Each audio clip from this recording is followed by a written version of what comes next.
Good afternoon. I will call to order the April 23rd meeting of the Minneapolis City Planning Commission. My name is Matt Brown. I serve as president of the commission. I'm joined today by Commissioners Ellison, Magrino, Schrader, Slack, Sweezy, Lukey-Pier, and Kogel.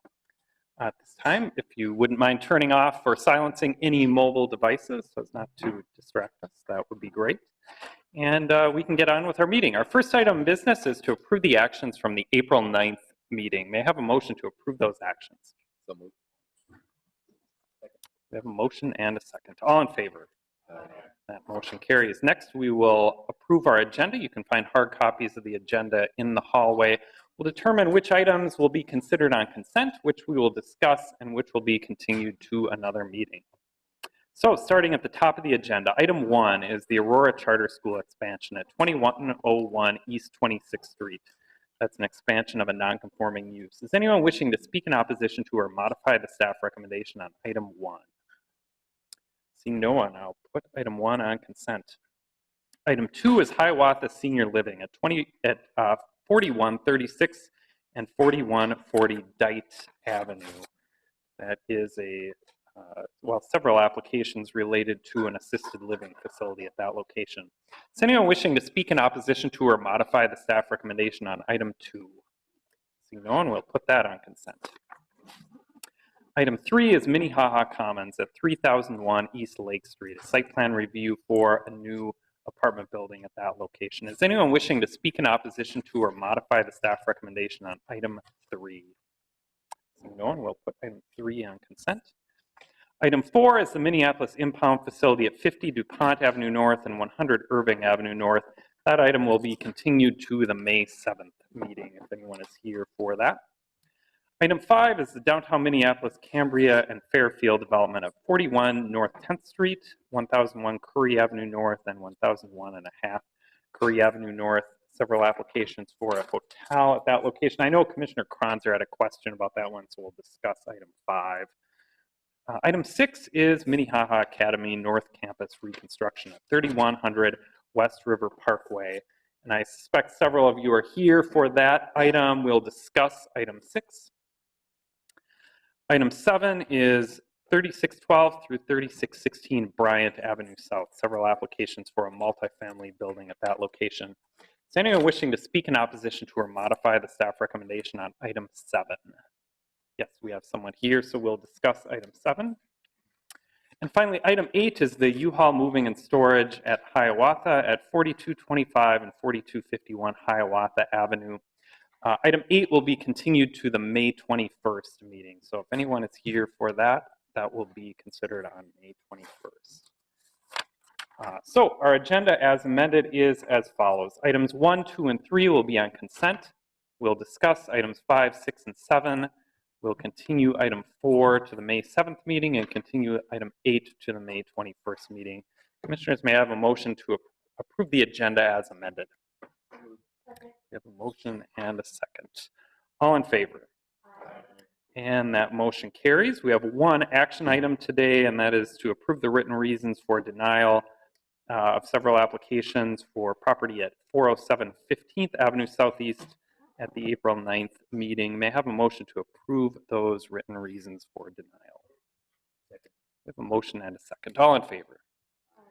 And that motion carries. We have no committee of the whole consent agenda today. So next, may I have a motion to continue item 4 to the May 7th meeting? We have a motion and a second. All in favor? That motion carries. And next, may I have a motion to continue item 8 to the May 21st meeting? We have a motion and a second. All in favor? And that motion carries. I should mention too, one kind of informal addition to the agenda at the end of the meeting. We will consider a resolution honoring our departing commissioner today. So we'll add that to the end of the agenda. Next, we'll move on to our public hearings. And first, I'd like to open the public hearing for the consent agenda. Again, that's items 1, 2, and 3. Once again, is anyone here to speak on items 1, 2, or 3? Seeing no one, I'll close the public hearing. And commissioners, may I have a motion to approve the consent agenda? We have a motion and a second. All in favor? And that motion carries. Next, we'll move on to our first item of discussion, which is item 5. Staff is Ms. Dvorak. Oh, it'll be noted that Commissioner Ellison is abstaining from the consent agenda. So moving on to item number 5, staff is Ms. Dvorak. Commissioner Kronzer, I know you had a question related to the drop-off spaces along First Avenue. Is there anything in particular you'd like staff to address? I just wondered, based on the significant amount of drop-off on the back side of the building, what the intent of taking away public realm space for these drop-offs were. On Harmon Place specifically, Commissioner Kronzer. I believe that the applicant just wanted an opportunity for people coming and going from the site to be able to use the front door, and since there is no on-street parking, they did propose this as part of the PDR review. The comment from Public Works actually is if you're going to install 3 meters, that maybe you would consider extending that and having more meters than just the 3. I don't know if it's actually been decided if they're going to have those spaces along Harmon or not, but that is being discussed with Public Works. Are there any further questions of staff? I know staff would recommend this is on the consent agenda, so if there aren't. I should mention actually that's Hawthorne Avenue. Hawthorne, excuse me, not and not Harmon either, Hawthorne. Too many projects in my head. All right, so I will open the public hearing on this item. I don't know if there's anything the applicant would like to add, or Commissioner Kronzer, if you had any questions for the applicant. No? Is there anything the applicant would like to add? If not, we can see quickly if there's anyone else who would like to speak on this item. Seeing no one, I will close the public hearing. And commissioners, let's see, we have 4 applications before us on that item. Would someone like to start off with a motion? Commissioner Kronzer. Yeah, I'll make a motion to accept staff recommendation to approve the conditional use permit with the 1 stated condition. I'm sorry, the 2 stated conditions. We have a motion and a second to approve item A, the conditional use permit. Further discussion? Hearing none. Clerk, please call the roll. Cogill. Aye. Ellison. Aye. Kronzer. Aye. Lipke-Pier. Aye. Magrino. Aye. Rockwell. Aye. Schrader. Aye. Slack. Aye. Sweezy. Aye. 9-0. That motion carries. Commissioner Kronzer. Sure, I'll make a recommendation to approve reduce the drive aisle width from 12 feet to 10 feet. We have a motion and a second to approve item B, the variance. Is there any further discussion? Hearing none, clerk, please call the roll. Cogill. Aye. Ellison. Aye. Kronzer. Aye. Lipke-Pier. Aye. Magrino. Aye. Rockwell. Aye. Schrader. Aye. Slack. Aye. Sweezy. Aye. 9-0. That motion carries. Commissioner Kronzer. Plan review with the 11 stated conditions, and I'd like to add a 12th condition, and that is to remove the drop-off spaces along Hawthorne Avenue, or sorry, the drop-off spaces along Hawthorne Avenue shall be removed from the project. And I can speak to that. All right. Second. We have a motion and a second. Commissioner Kronzer. Yeah, I mean, basically based on my question, there is significant drop-off space on the rear side of this project. A lot of hotels we see downtown don't have that opportunity to do that. In this particular setting, additional green space and avoiding a conflict with the on-street bike lane, I think is far outweighs the need for a couple of drop-off spaces. Also, these spaces I've heard from Public Works do cause some traffic conflicts that don't terribly work successfully. One other thought, also with some very basic signage could easily direct customers to the rear of the building for drop-off. Thank you. Is there further discussion? I might, since we're changing the recommendation, I might just ask the applicant if there's any response you have to that.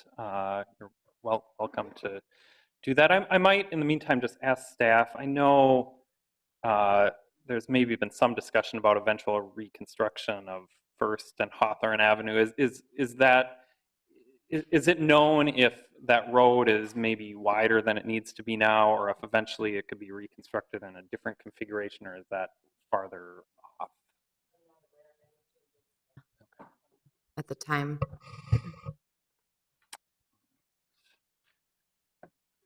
All right, so we have a motion and a second to approve item C, the site plan review with the 11 stated conditions, and adding a 12th that the drop-off spaces along Hawthorne Avenue are removed.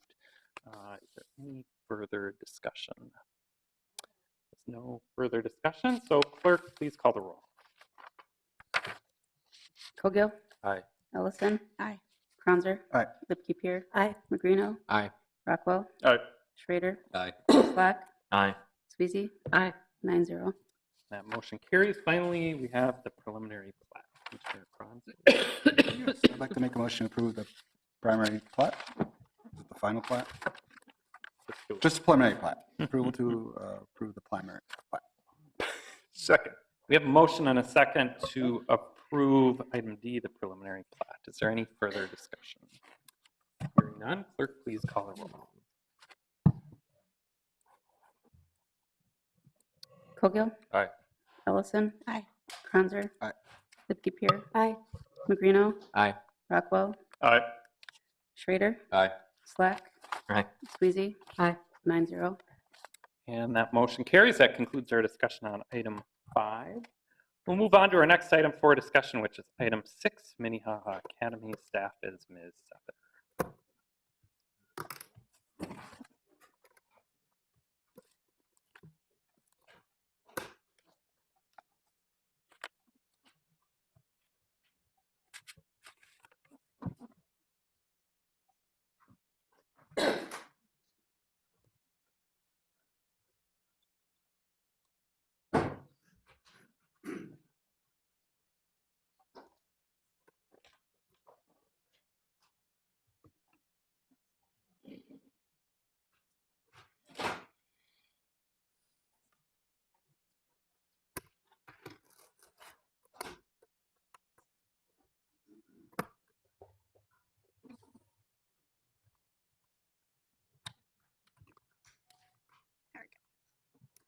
Thank you for the delay.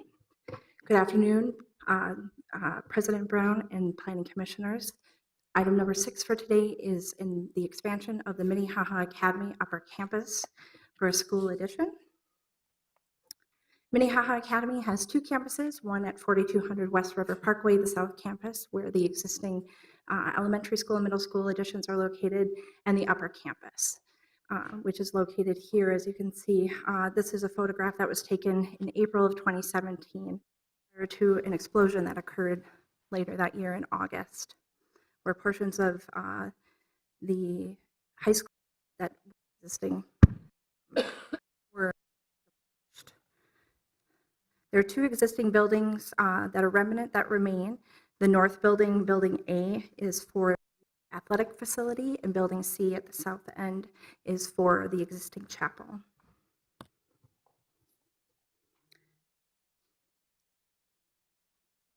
These buildings will be repaired, and included in the addition is intended to anchor those 2 structures to create one structure on the existing parcel. This application was continued from the April 9th City Planning Commission to allow for the applicant to meet with concerned neighbors and the neighborhood association to today's afternoon meeting.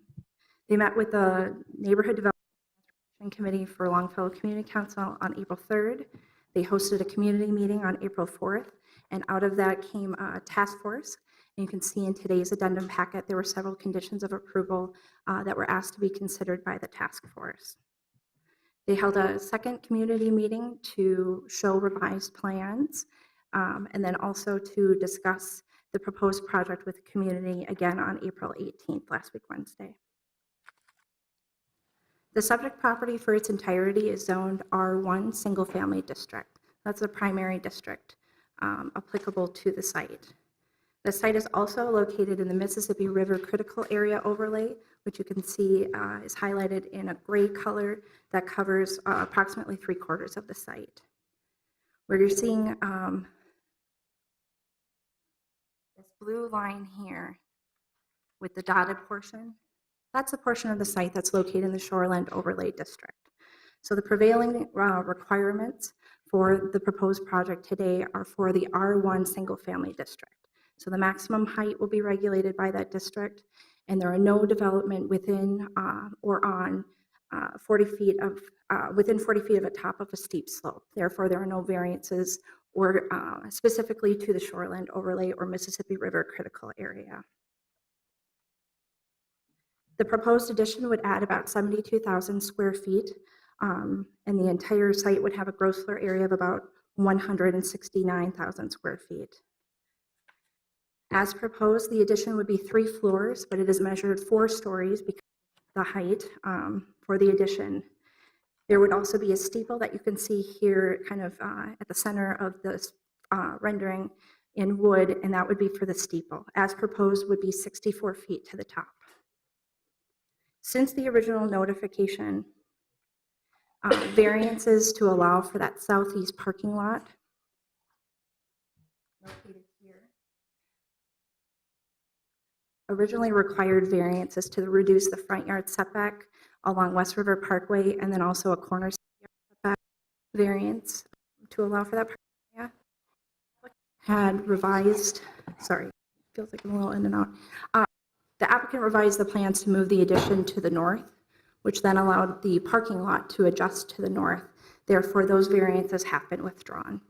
So in total, the request is a conditional use permit to allow for an addition to a K through 12 school.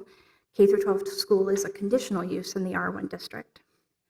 A conditional use permit to increase the maximum height allowed in the R1 district from 2.5 stories not to exceed 35 feet to 53 feet 8 inches to the top of the roof for the addition, and to 64 feet to the top of the steeple. As I mentioned, those 2 next variances for setbacks have been withdrawn. There is 1 variance, and that's to allow for parking to be located between the front lot line and front lot lines, I should say. There we go. Front lot lines and the principal building. So as you can see in this rendering, the parking lots are located on the west and the east portion of the existing structure. The structure is located at the center of the site. To expand and modify parking in those locations would require the variance. So even though they're there right now, we still require the variance. And then any addition to a non-residential building of at least 2,500 square feet requires site plan review. Staff is recommending approval of the requested applications today based on the following findings. So first, for the conditional use permit to increase the maximum height.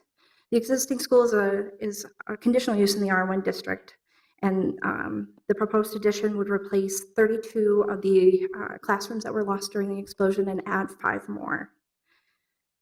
And these would be for grades 9 through 12. When the applicant came to this committee of the whole back in March, they had originally showed a 2-phase project that included the middle school addition as well. That is not part of today's proposal, so the Planning Commission is only here to make decisions regarding the high school addition for grades 9 through 12. The applicant has provided a landscape plan that shows mitigation of the additions through limited loss of trees. In addition to that, they've also provided a travel demand management plan, which I'll discuss a little bit further later in the findings. Staff finds that the proposed high school with 37 classrooms will not prove to be detrimental to or endanger the public health, safety, comfort, or general welfare, provided that the project complies with all of the building codes, life safety ordinances, and public works standards.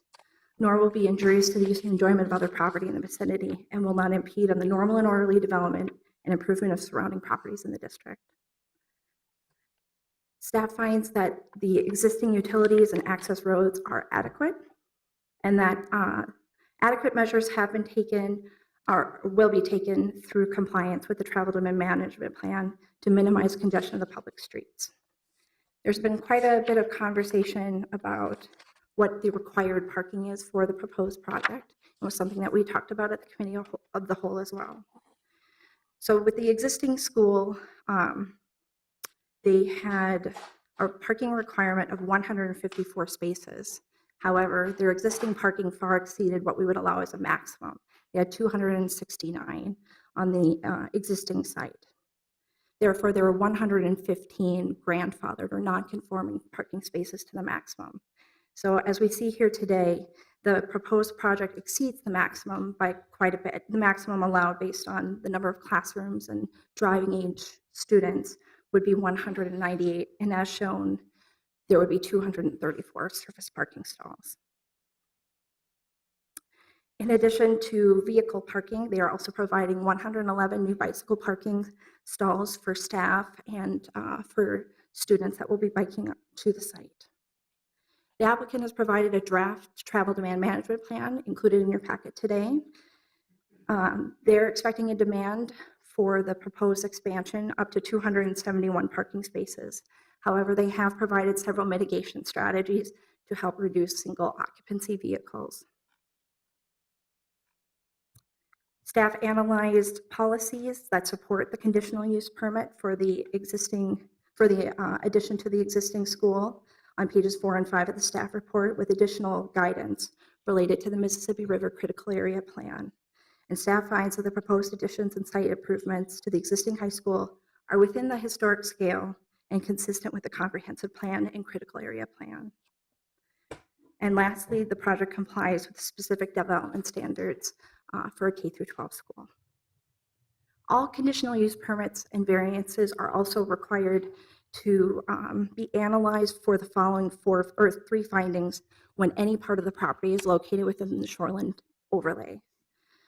So staff found that the proposed project will prevent soil erosion and possible pollution of waters both during and after construction.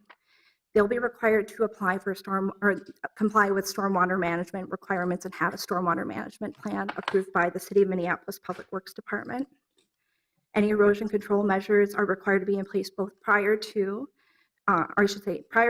during, and after the site has been permanently stabilized.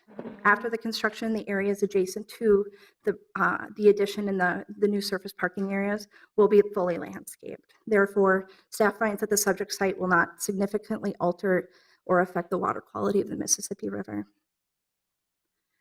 The project is not located within 40 feet of the top of a steep slope within the shoreline boundary, and only has which only exists on a limited portion of the property. It's about 70 feet from the front property line, and the addition's about another 5 feet away from that boundary. Staff finds that the visibility of the additions will be limited due to the existing topography and natural vegetation. The site's approximately 350 feet from the Mississippi River, and it's approximately 80 feet higher in elevation. As required for notification purposes for properties located in the Mississippi River Critical Area and the Shoreline Overlay, staff notify the National Park Service, Park Board, and the Mississippi River Watershed. So we have some specific guidance from the National Park Service that was included in your packets today. Specifically, I wanted to address or mention that they have asked that the tower height be reduced by approximately 10 feet in height. Exterior material colors be natural and subdued in appearance, and that additional tree plantings be provided between the addition and the front property line to limit additional visibility.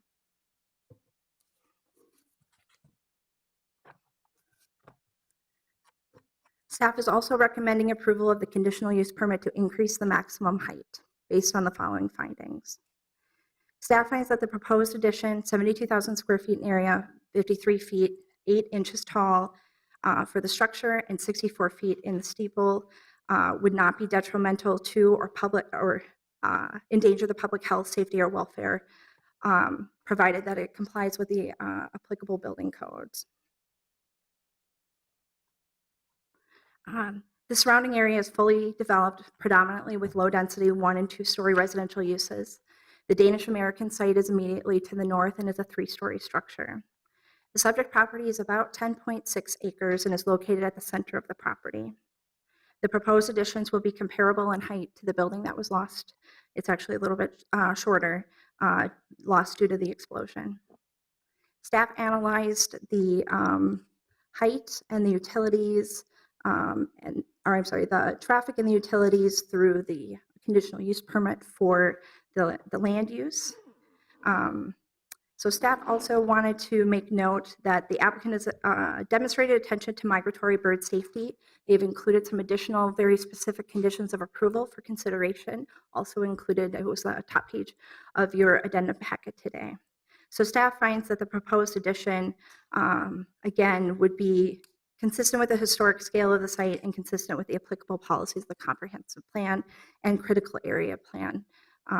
And staff has a noted condition that may be amended based on the conversation with the applicant. In addition to the required findings for conditional use permit, to increase the maximum height, staff uses the additional 4 findings. First is the access to light and air of surrounding properties. Staff again notes that the surrounding character is 1 to 3 stories in height. Proposed additions are located to the interior and the north end of the site. The nearest residential building, which is off this map, but located approximately here or here. The closest one was 175 feet away. And then it was 100 feet away from the Danish American Center. The applicant has provided shadow studies that show only during the winter solstice impact on those adjacent properties. And that's when the sunlight is limited just due to the location in Minnesota. The surrounding area is fully developed, and we identified 3 existing solar energy systems within the general area, none of which would be shadowed by the proposed additions. The proposed additions, again, with their location, would be comparable in height to the building that was lost during the explosion. Previous additions were also allowed to increase from 35 feet to 44 feet for the gymnasium and to the clock tower, 61 feet in 2001. There are no designated landmark or historic buildings or historic districts near the subject site. The site is adjacent to West River Parkway. And the area will not be shaded except for sunset during the winter solstice. Staff finds that the proposed site improvements to the existing school, again, are within character. For the variance to allow for the building, or for the location of the parking between the building and the front lot lines along West River Parkway and 46th Avenue South, staff also is recommending approval of this variance. Staff found that there was practical difficulty due to the existing location of the structure and the fact that that's where the existing surface parking is already presently located. In many conversations with the applicant early on, we had indicated that access off of West River Parkway would not be allowed, and this really brings the parking area down to a limited area where there is existing impervious surface to the majority, and all of this surface parking and the tennis courts would be removed. The zoning code typically directs parking towards the rear and interior of the site, and the property is a through lot, which also creates a practical difficulty in complying with these requirements. So there are front yards along 46th and West River Parkway and corner side yards along East 31st and East 32nd Streets. The applicant is proposing 234 spaces in 2 surface parking lots in the reestablished high school where 269 currently exist. The applicant was originally proposing 191 stalls to move towards conformity and complying with the maximum parking requirements. But in response to neighborhood concerns about traffic, they added those parking stalls back. Therefore, staff finds that the parking lot will not alter the essential character of the locality or be injurious to the use and enjoyment of other property in the vicinity. For site plan review, alternative compliance was required due to building placement. Site plan review would direct additions to be located right at the front property line. In order to comply with the location requirements for the shoreline overlay, the applicant has set that back. Therefore, staff is recommending alternative compliance be granted for the building location. There are blank walls in the 3 following locations, 2 of which are where the existing building had the portions of the building that were removed after the explosion. And then the 3rd was in the new addition.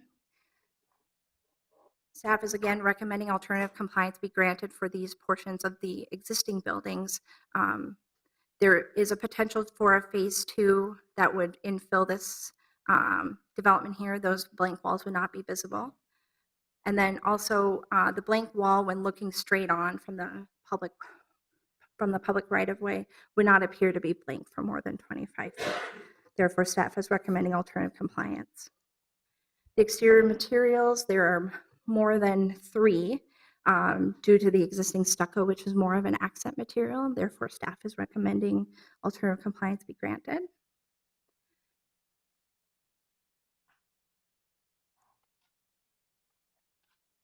There we are. For landscaped area, typically when we work with schools, we're not quite there with landscaped yards just because of the amount of open space related to athletic fields.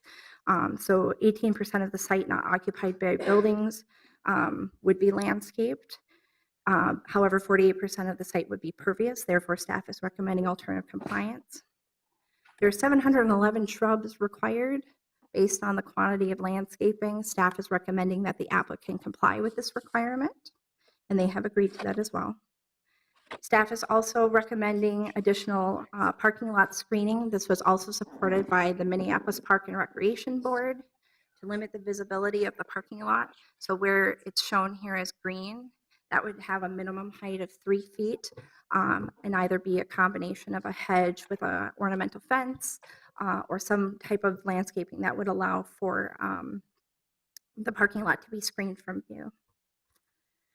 And then there was just one parking spot that was not located within 50 feet of an on-site deciduous tree for the newly established parking.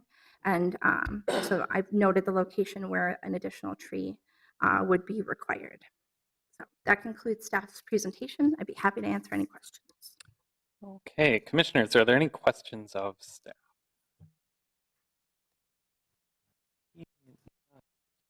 No. I'd like to add it to staff, the staff presentation. And just so I have a sense, how many of you here would like to speak on this item after we have the applicant here? So quite a few of you. We'll have the applicant speak first, and then we can move on to some other speakers.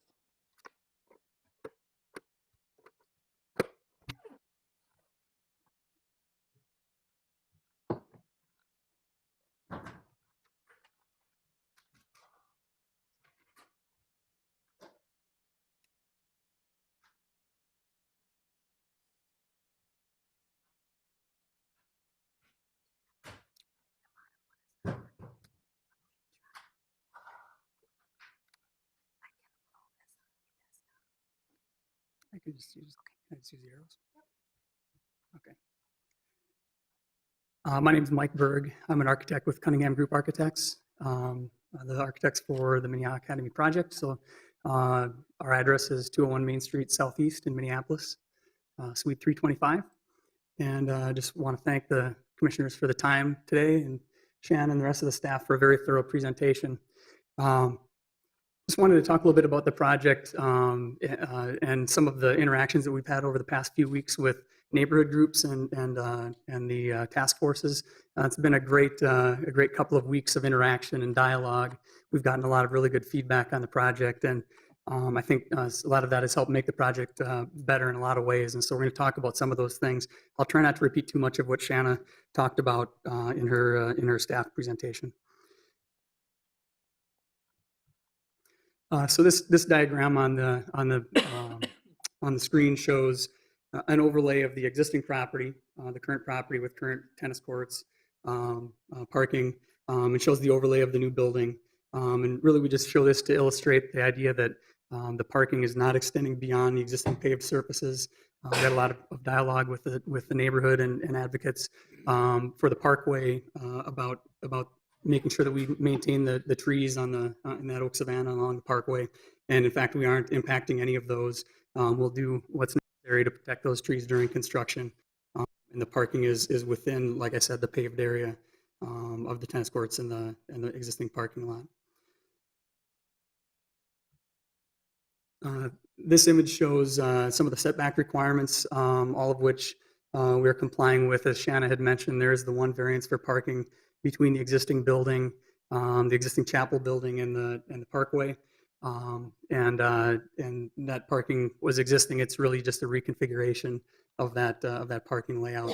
But this shows some of the dimensions from the Parkway to the new building, and how we're exceeding some of those dimensions of some of the neighbors of the school. And then also shows the building setbacks, which we are within, and it shows the parking setback along the south edge of the property. Now, there was some concern about parking lot screening and some of those landscape screening elements and how we could enhance some of those features maybe beyond what's required by ordinance. So during the dialogue with neighbors, we did move the new addition 12 feet to the north to create additional space there for landscape screening. And then, as Shanna had mentioned, we also are planning to have additional landscape screening along the east side of the parking lot to further kind of mitigate the views of those cars from the Parkway.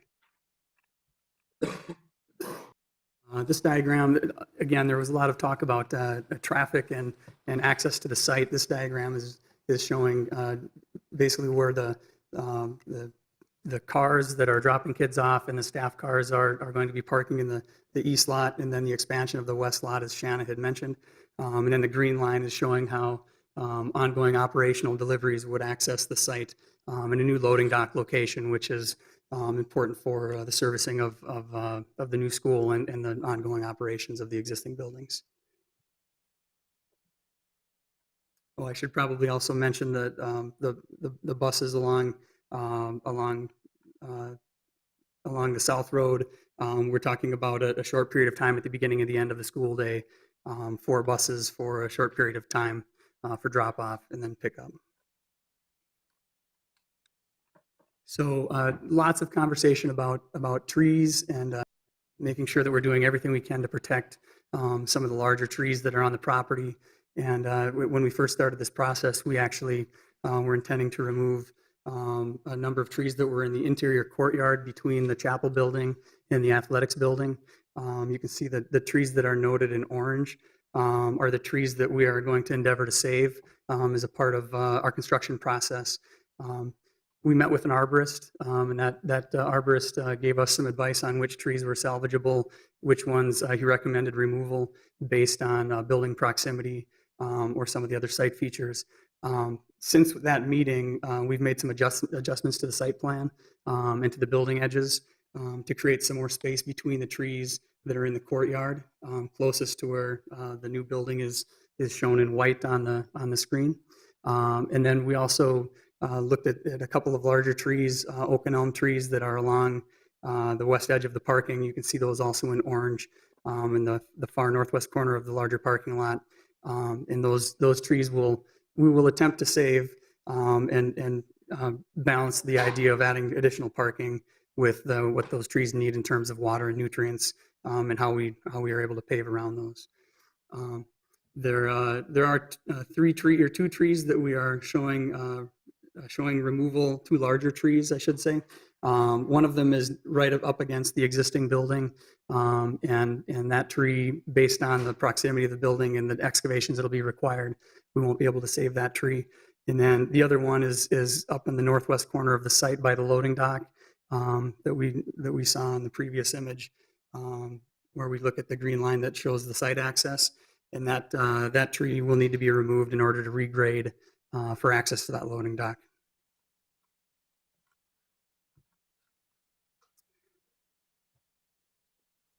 So a number of environmental points that have come up in conversation, and that we've agreed to continue to work with the neighborhood and the advocates for the site. We will be working with the Mississippi Watershed Management Organization. We are basically reconfiguring the existing underground stormwater management system that exists.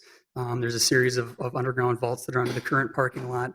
Because that's underneath the new building location, we'll be removing that and relocating it underneath the new southeast parking lot. And those systems are intended for stormwater collection, filtration, and then discharge. And we have a civil engineer here who can talk to those issues if there are more questions. There was lots of discussion about landscaping, and we talked about screening of parking lots and the additional trees that will be planted.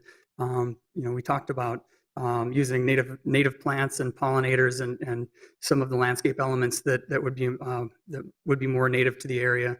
And we will continue to develop those landscape plans. There is no firm planting plan at this time, but we intend to meet all of both the city requirements and beyond based on conversations with the neighborhood. And as this note says, more than 170 trees are added to the site. And so that's also an extension of that landscape development. So we've talked a lot about bird-safe glass on the building, understanding that we're in some flyways that are in the river area. And so we've agreed that we're going to continue to work with the Audubon Society to talk about what those bird-safe design features might be on the building. And we have a number of thoughts on that and look forward to more conversation with the folks from the Audubon Society about that issue. So talking just a little bit about next century learning design. Obviously, the old buildings, the buildings that were lost in the explosion were 90, 100 years old. And the way that those schools were designed and constructed is not the way that we would design and construct buildings today for a school environment. They lacked sufficient daylight. They were inflexible. They didn't have the types of collaborative spaces and crossover kind of teaching support spaces that we would put in a school today. And so that's one of the reasons that the building area is larger than what the existing space was. But these spaces are intended to foster collaboration, creativity, and a sense of community.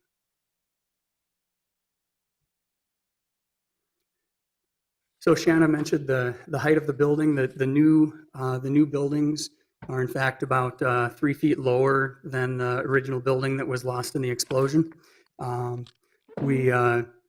We also have the steeple element that you can see in this image, and you'll see in the next image as well. That steeple has been obviously a large topic of conversation, and since the beginning of the process, that steeple was 68 feet in height. It was reduced to 64 feet in height, which I think is what Shanna had in the report. And recently, based on some of the park board feedback, we're actually going to reduce it again in height to 59'6", which is the height of the existing steeple on the cross tower that's on campus today.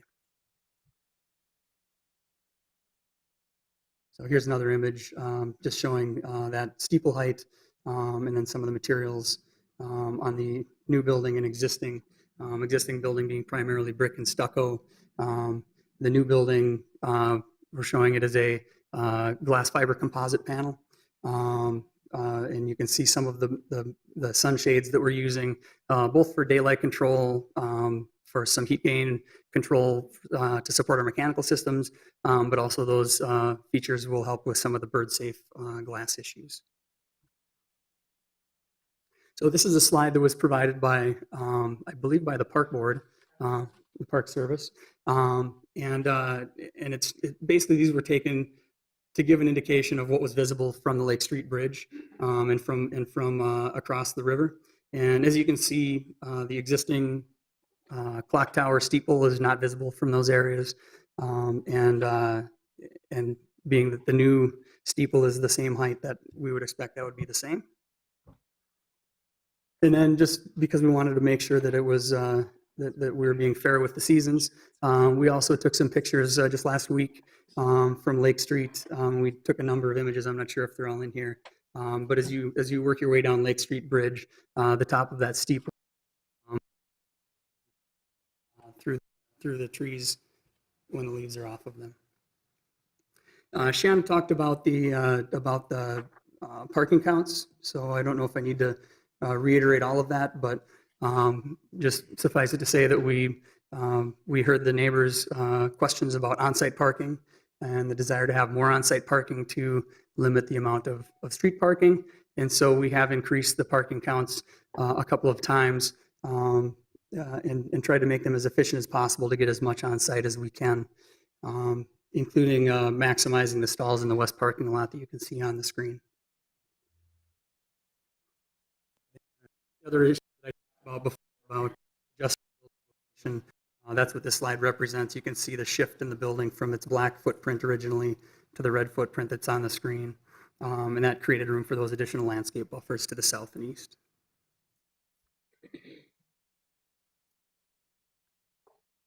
So the foot, I'm sorry, I said 19 feet. We moved the building 19 feet to the north to create that additional landscape buffer. And again, the number of stalls in the west parking lot were increased. And this is not including the 20 stalls devoted to the Northwest Conference buildings, which has been an ongoing relationship that Minnehaha has with that facility and allows them to use those spaces exclusively for their function. And then the steeple was reduced an additional 6 foot, 4'6", in order to get it to the 59'6" that I mentioned. And I think this might be Carol Lansing. So thank you for your time, and I think Carol will take it from here. I don't think that works. Okay. Good evening. I'm Carol Lansing, an attorney at Fakery Baker Daniels, representing Minnehaha Academy. I just wanted to, I believe you received a submission from us today with some conditions of approval that we believe address some of the dialogue that we've been having with the task force and the community. They have also submitted some. They don't match up exactly. We've been in discussion with the council member's office on trying to reach some further consensus on that. And there's also been discussion that some of these may be more appropriate as part of a memorandum of understanding than necessarily conditions of approval on these applications. So I won't go through all of what we submitted to you, but a couple things I did want to point out. In the description of the CUP for increased height, it should now say, as Mike pointed out, that the height of the steeple is 59 feet 6 inches, not the taller height of 64 that's on the agenda. With respect to bird-safe glazing and treatments, Minnehaha Academy is committed to working with professionals and experts and addressing those concerns. We have not wanted to adopt the language that you may have seen that the task force put forward of you will comply with the Skyway standards, because this isn't a Skyway, it's a building, and there are different conditions and things that need to be taken into account. But I think in working with the council member's office, we also have a condition that provides staff the oversight that they should have to make sure that it's being practically applied. So really, just wanted to make those points, and if you have any questions for us, Donna Harris, the president, wanted to say a few words, and then we'll stand for questions. All right, thank you. Good evening. My name is Donna Harris, president of Minnehaha Academy. I've served in that capacity for 9 years. And thanks to the planning committee for the opportunity to speak this evening. I ask that you approve our application. Honestly, that's why I'm here to speak before you. We're eager to begin our rebuilding process and to return to our home. And I also wanted to publicly apologize. I've done that quite a few times in the last few weeks. We've participated in 5 neighborhood meetings, and I acknowledge that those meetings have been in a very compressed time period. The reality is that the circumstances of August 2nd have been unprecedented, a tragedy that we are facing, and we gave more attention. We didn't balance, I would say, the attention that we gave to those complexities, dealing with those complexities, to having the timely interaction with our neighbors, but we did have those 5 meetings in that compressed time period. It was not our intention to convey a disregard for the important interactions with our neighbors. We participated in the meetings in good faith and with a strong desire to have meaningful dialogue and to find common ground, and I think we found some of that. And I'm looking forward to engaging our neighbors and the Longfellow Community Council on an ongoing basis. I'm hopeful Minnehaha can forge a stronger and mutually beneficial relationship as we look forward to the future. So thanks again for the opportunity to speak. Thank you. And commissioners, are there any questions of the applicant? Hearing none. Commissioner Magrino. Yeah, I'm wondering, I don't know if this is for the architect or Ms. Lansing, but with regard to the bird safe glass, without getting into specifically all the standards in the Skyway chapter, are you opposed to doing fritted glass on the whole building? Maybe to just sort of head off some of the concerns we might have as we get into public testimony? I would say that we're more than willing to look at all of the options available to us. I guess I'd I would have a hard time committing to saying we would put a fritted glass on the entire building. But we've talked about some of the areas that are of significant concern, specifically where you can see through 2 layers of glass, and the birds might feel that they could fly right through. On the east side of the building, there's a 1-story addition that happens to house the library. And that part of the building we would be paying specific attention to, along with all of the facades that face that river, the River Parkway. So I guess I would say we are more than interested in all of the options that are available, and hearing more from experts and balancing that with the design of the building. Okay. And I guess without being a bird or a school expert, I mean, is there, other than cost, is there a reason to not want to do that? I mean, is it distract from Yeah, I something? mean, you know, we're trying to balance issues of cost, issues of views and daylight, and design. So all of these issues come into play, and so we'd be interested in finding a way that we can make all of those things work together. Okay, thanks. And Commissioner Sweezy. Thank you. I'll direct this to whoever the appropriate person is to answer it. A number of our comments that we've received from citizens have to do with concerns over, in some cases, doubling the student population at the new site. Is it correct that increasing the number of students relates to the now tabled or discarded Phase 2 that we're not considering tonight? Just want to make sure I understand where those concerns are coming from. Commissioner Sweezy, the school population, the high school population is currently, and people will correct me, 350 approximate students. The aspirational goal for the high school is 540, and that's what's been studied in the traffic study. The traffic study doesn't address Phase 2 or any further expansion, and if that does move forward, it will have to be studied. And just a note that historical student population has been as high as 810. Are there any further questions of the applicant? If there are none, we can move on to some other speakers. And I know we have a lot of people who would like to speak on this tonight, so I'll set an initial public comment period of 45 minutes. I'll ask that individual speakers take no more than about 2 minutes. I won't cut you off, but I might ask you to wrap up. Also mindful of simply repeating things others have said and bringing new information, and also make sure to keep your comments to the applications that are before us. So we can start over on this side of the room if someone would like to come to the microphone, and please state your name and address for the record.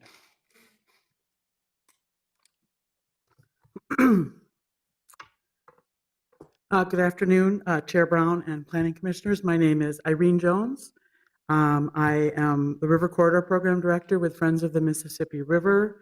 We're located in St. Paul at 101 East 5th Street. Sorry, St. Paul 5511.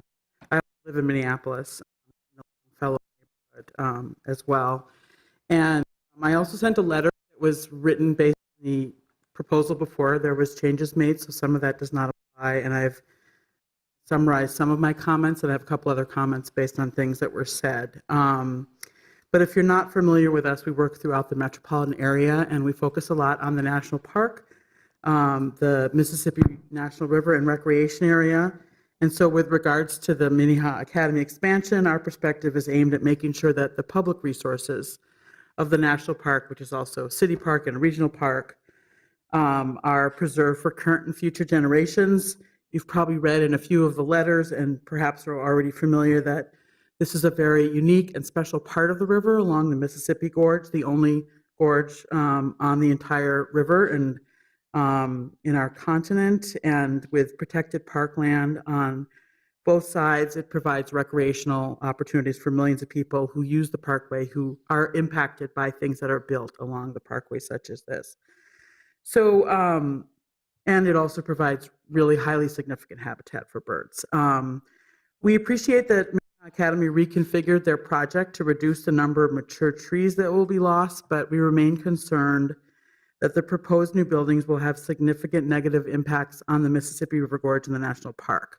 They're primarily, visual or scenic impacts, and then also the impacts of the migration and the glass.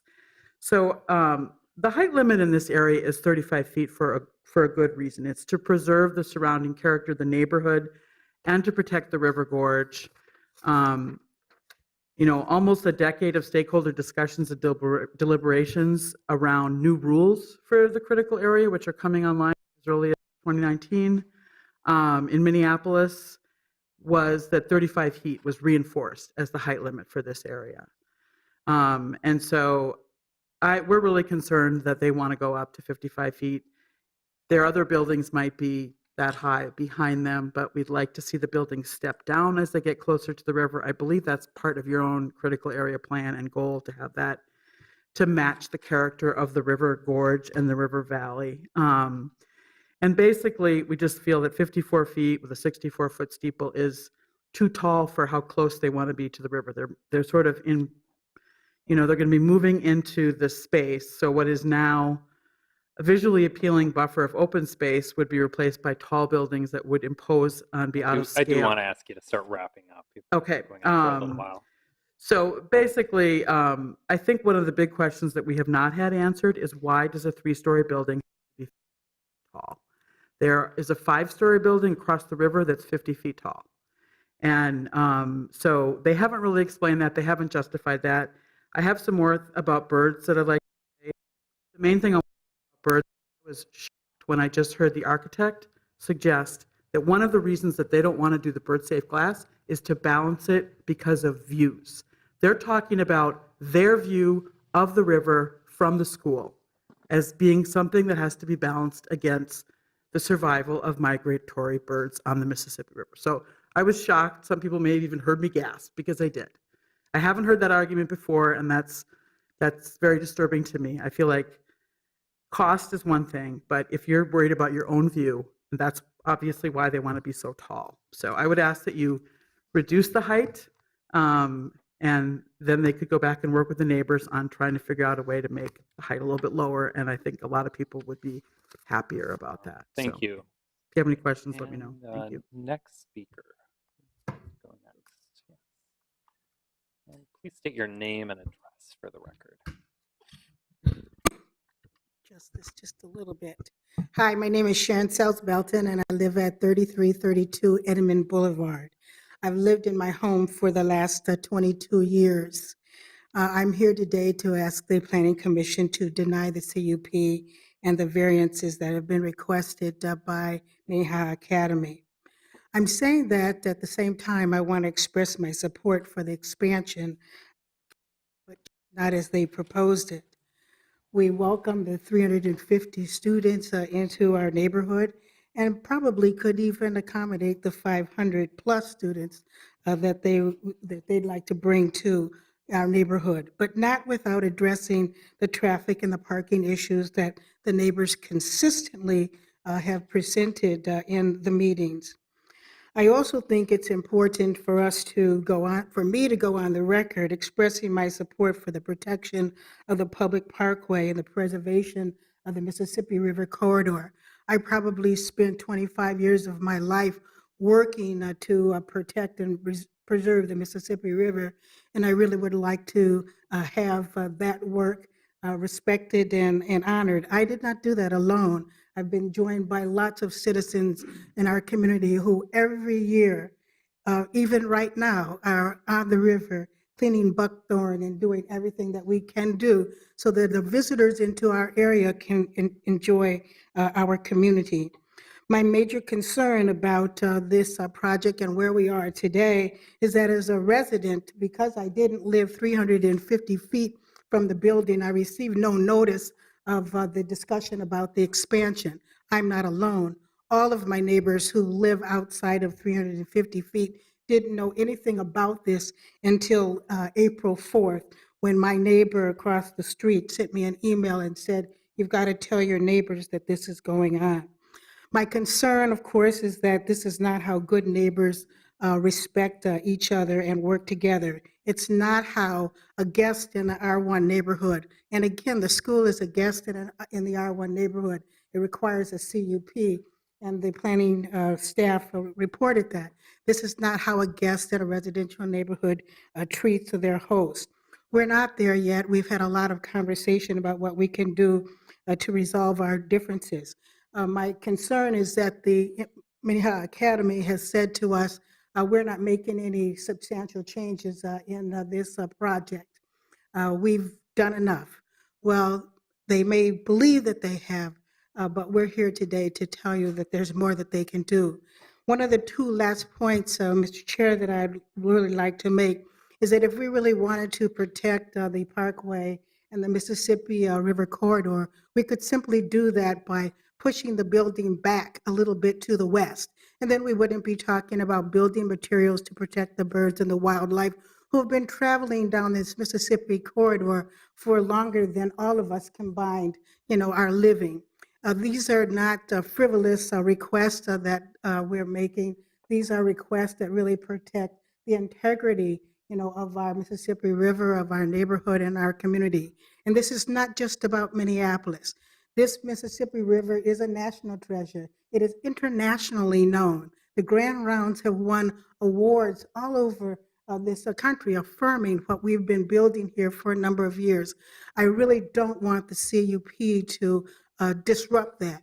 I will also say in closing, I only lived in my neighborhood for 22 years.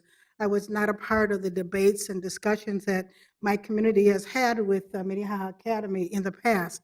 But what all my neighborhood's residents have told me is that in the past, when the CUP was requested from the Planning Commission and granted by you and the city, many of the provisions that they had hoped would be honored and respected were reneged upon. I don't want to be in another situation where staff commitments that are made in the CUP are not honored, and we find ourselves, not me, because I probably won't be here then, but that my neighbor council talking about how do we protect our neighborhood, how to protect our community. Thank you. All right, thank you. And next speaker, please state your name and address. Thank you, Mr. President. Commissioners, my name is Dan McConnell. I live at 3317 47th Avenue South, which is less than 2 blocks south of the proposed project. In addition to being a neighbor, I'm also the business manager of the Minneapolis Building Trades Unions, where we represent 25 affiliated local construction unions and 14,000 construction workers. And most importantly, I'm the parent of a second grader who goes to Minnehaha Academy. I'm here to speak in favor of the proposed project. Minnehaha Academy has been part of the community I grew up in since the original building opened at 3107 47th Avenue in the fall of 1913. Coincidentally, my great-grandparents, Gustav and Maria Harton, also moved into the neighborhood that same fall. My family has lived in that Longfellow neighborhood continuously since that, alongside Minnehaha Academy, for the last 105 years. I can say without hesitation that for the last 105 years, Minnehaha has been a neighbor and a part of our.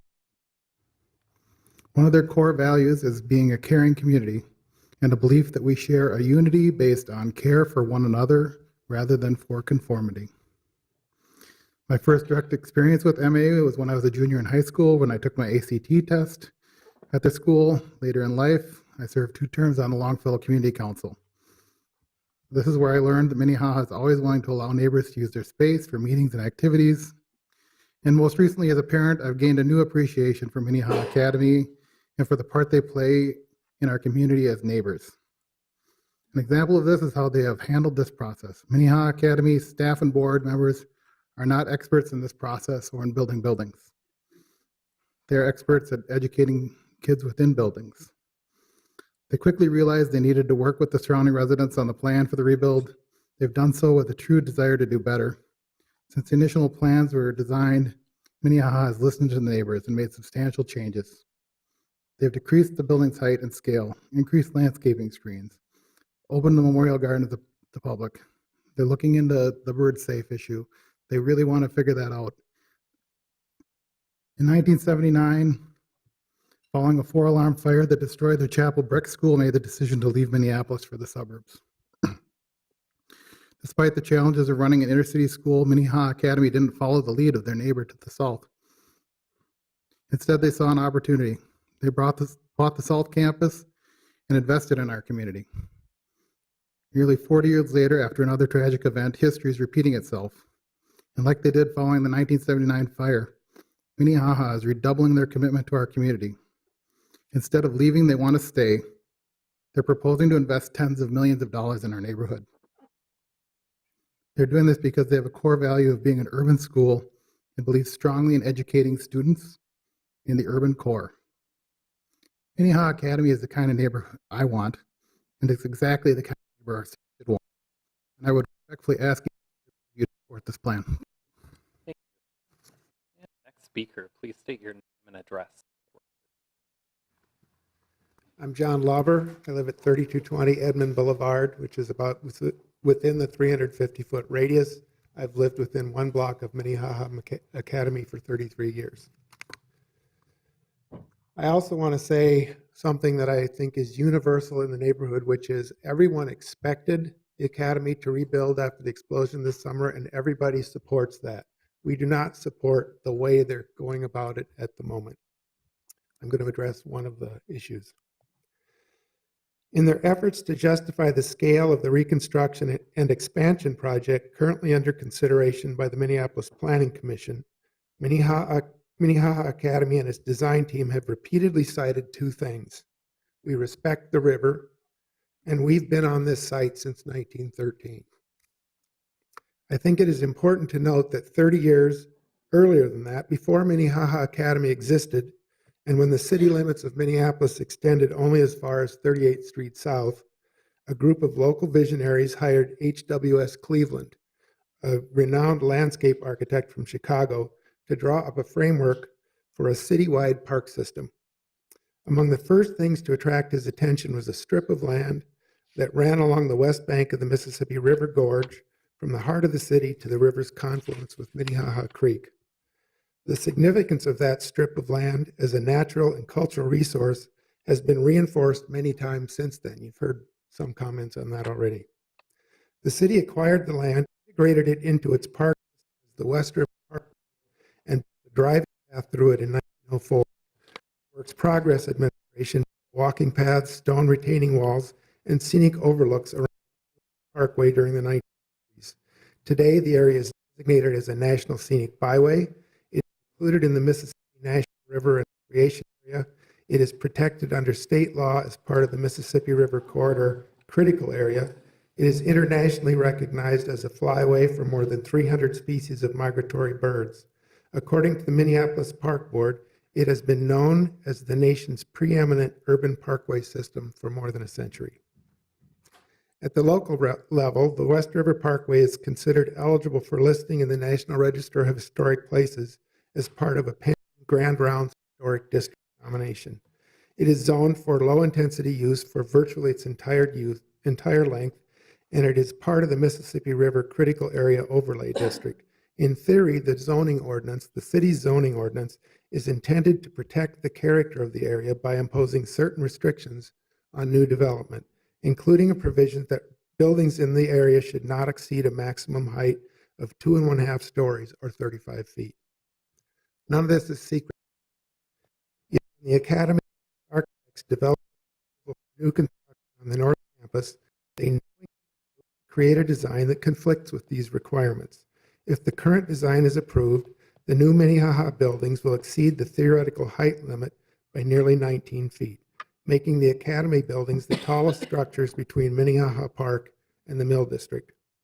They would detract from the visual character of the Parkway, and they would be there for the next 100 years. With an 11-acre site to work with, it seems as though there could have been a better way to meet Minnehaha's space needs. In my opinion, the team's unwillingness to explore alternatives that meet established height requirements will create a building that does not respect the river at all. At best, the design is inappropriate for such a highly significant setting, and at its worst, it is just plain arrogant. If the rules don't apply in this case, it's hard to see when they ever would. The conditional use permit for a height exception should be denied. Could I submit this for inclusion in the Yeah, record? you can submit that to the clerk. Thank you. All right, and next speaker, please state your name and address.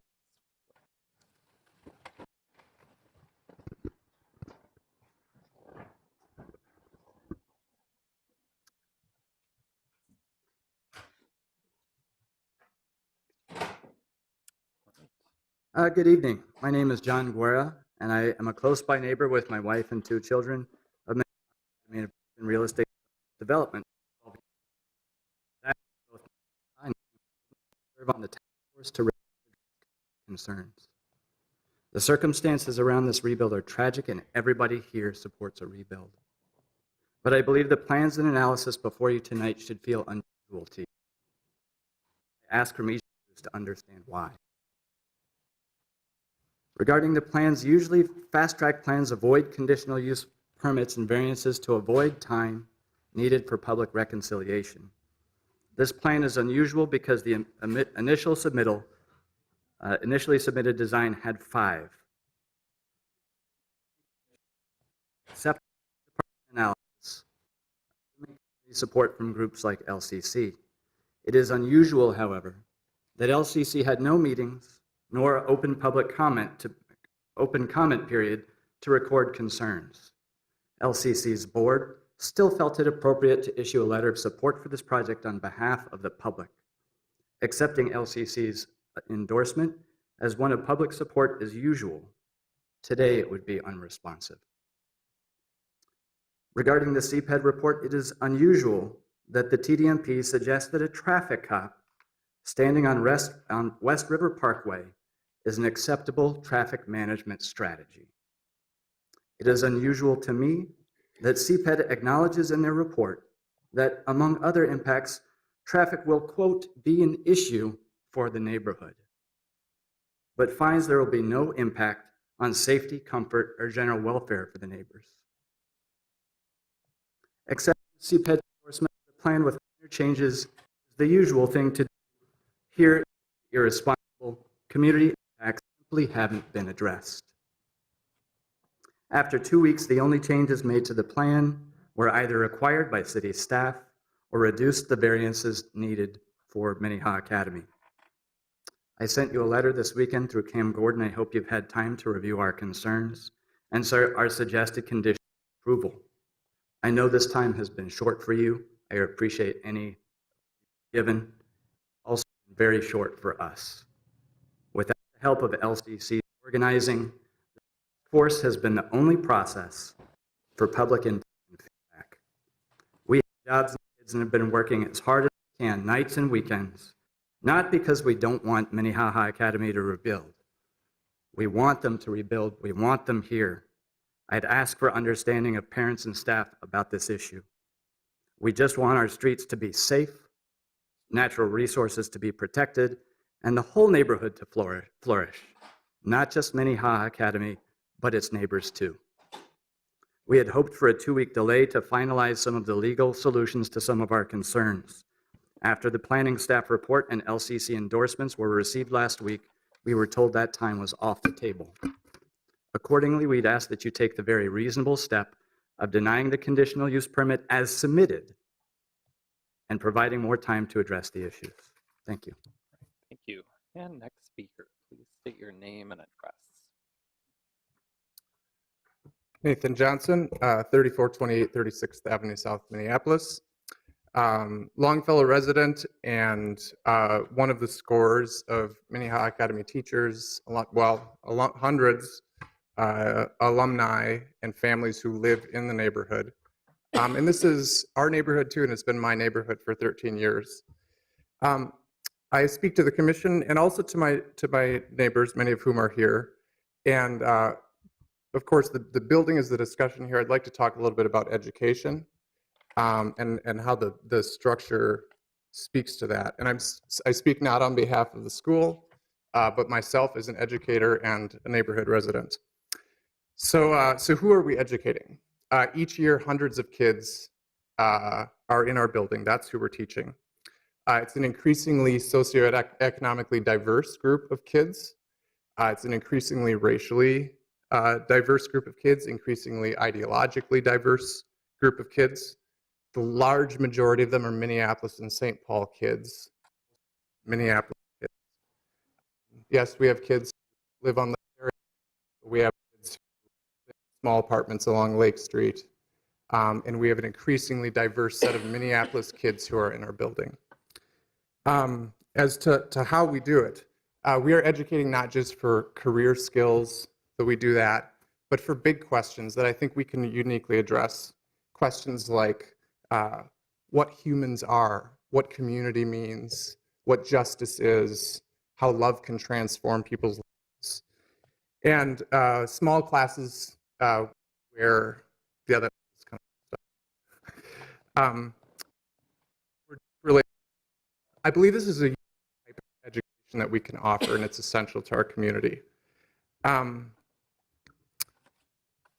Now, as to the controversy over things like massing, location on the river, I can't see how parking affects education, but these other things do.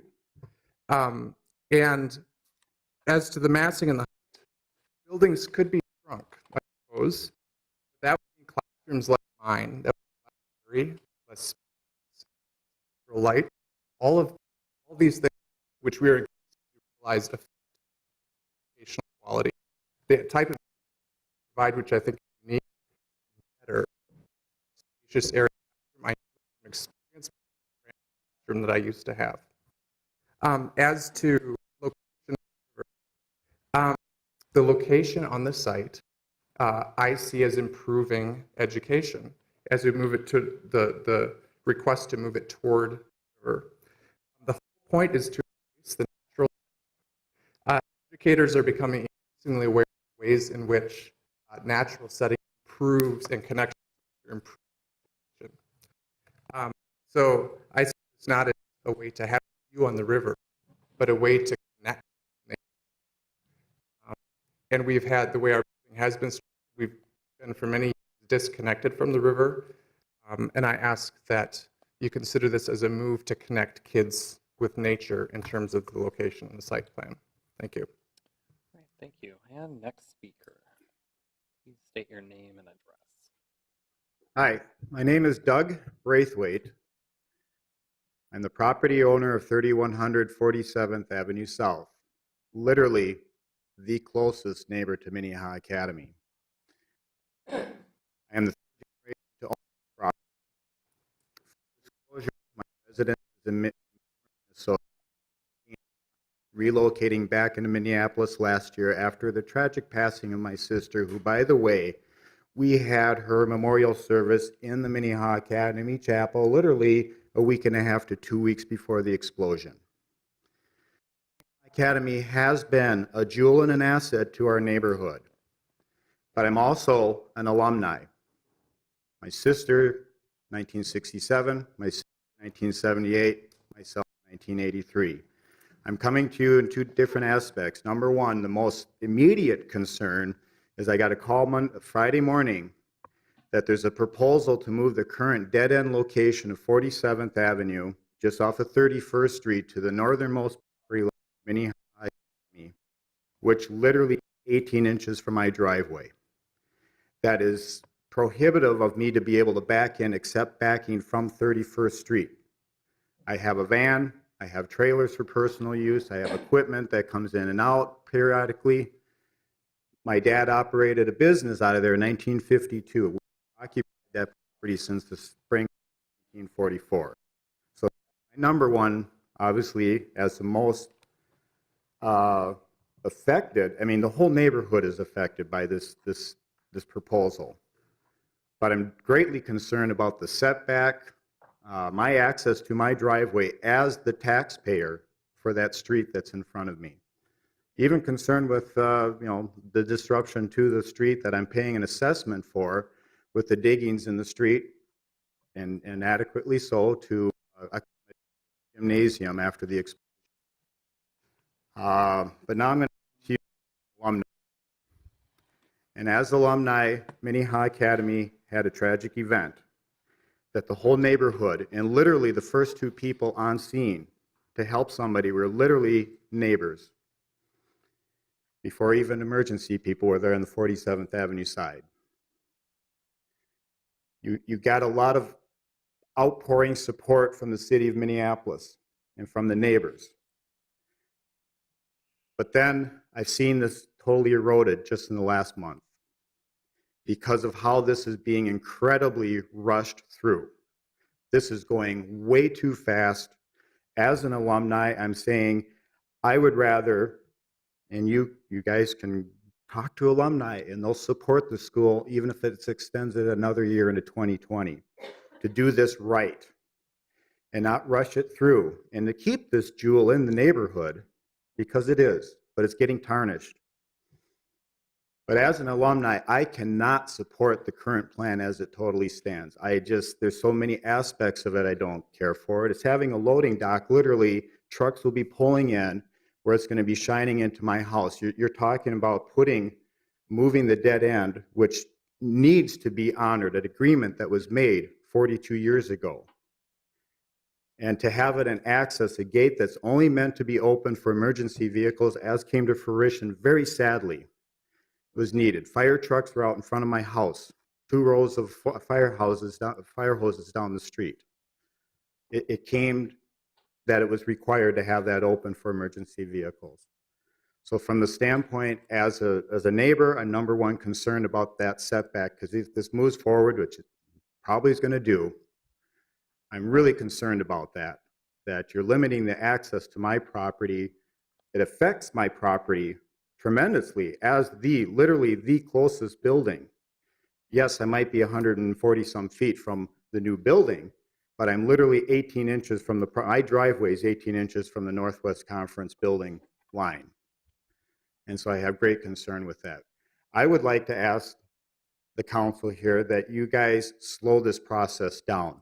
This is going way too fast. The Minnehaha Academy, you're squandering so much resources of neighbors because we love you. I do. My sister's memorial service was there a week and a half before the explosion. I literally thought about Donnie when I saw the picture on TV because I know he works in the boiler system. And I don't want to see this go away, but I'm also seeing, I'm opposed to this because I'm seeing a building that's not LEED certified. Maybe it is. I'm seeing a building that doesn't have green roof or skylights. You're putting something that looks like a corporate building in a corporate campus. This is a neighborhood. This is an education system. The new building can be strictly used for education, for biology and science and engineering. And you could have used the same footprint of the old buildings with additions closer to the river, whatever you needed to do, and probably be able to get this done starting in June, what you want to do. But I'm asking you, please slow this process down. It is going way too fast.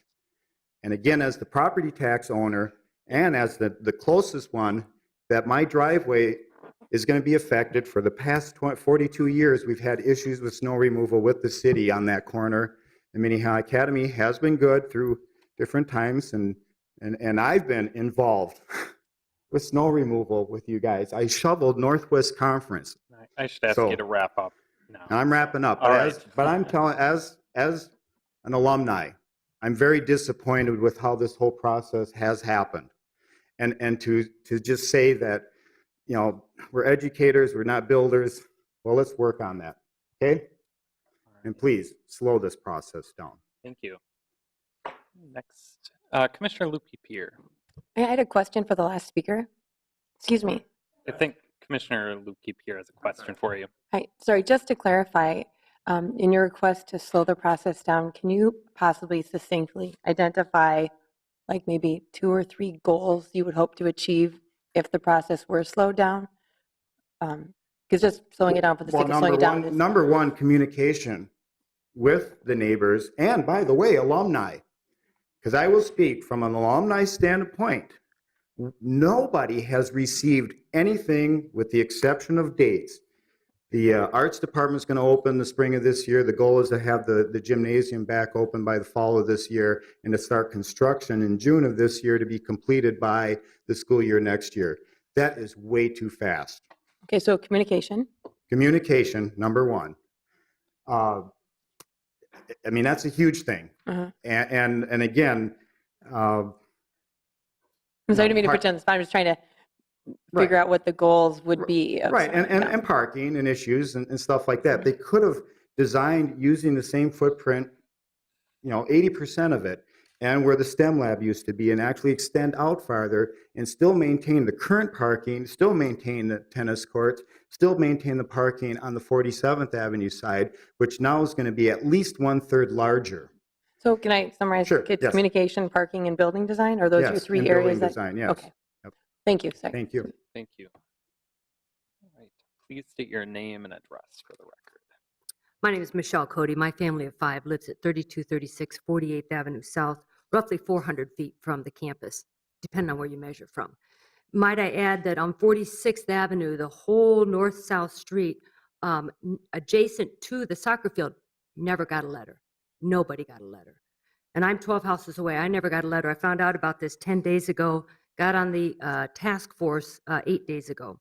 And to the last question, I've actually got 3 asks. I want to be really clear because it's not that the task force wasn't clear. It was on page 4 and 5 of the note that went to you guys, of the 5-page note.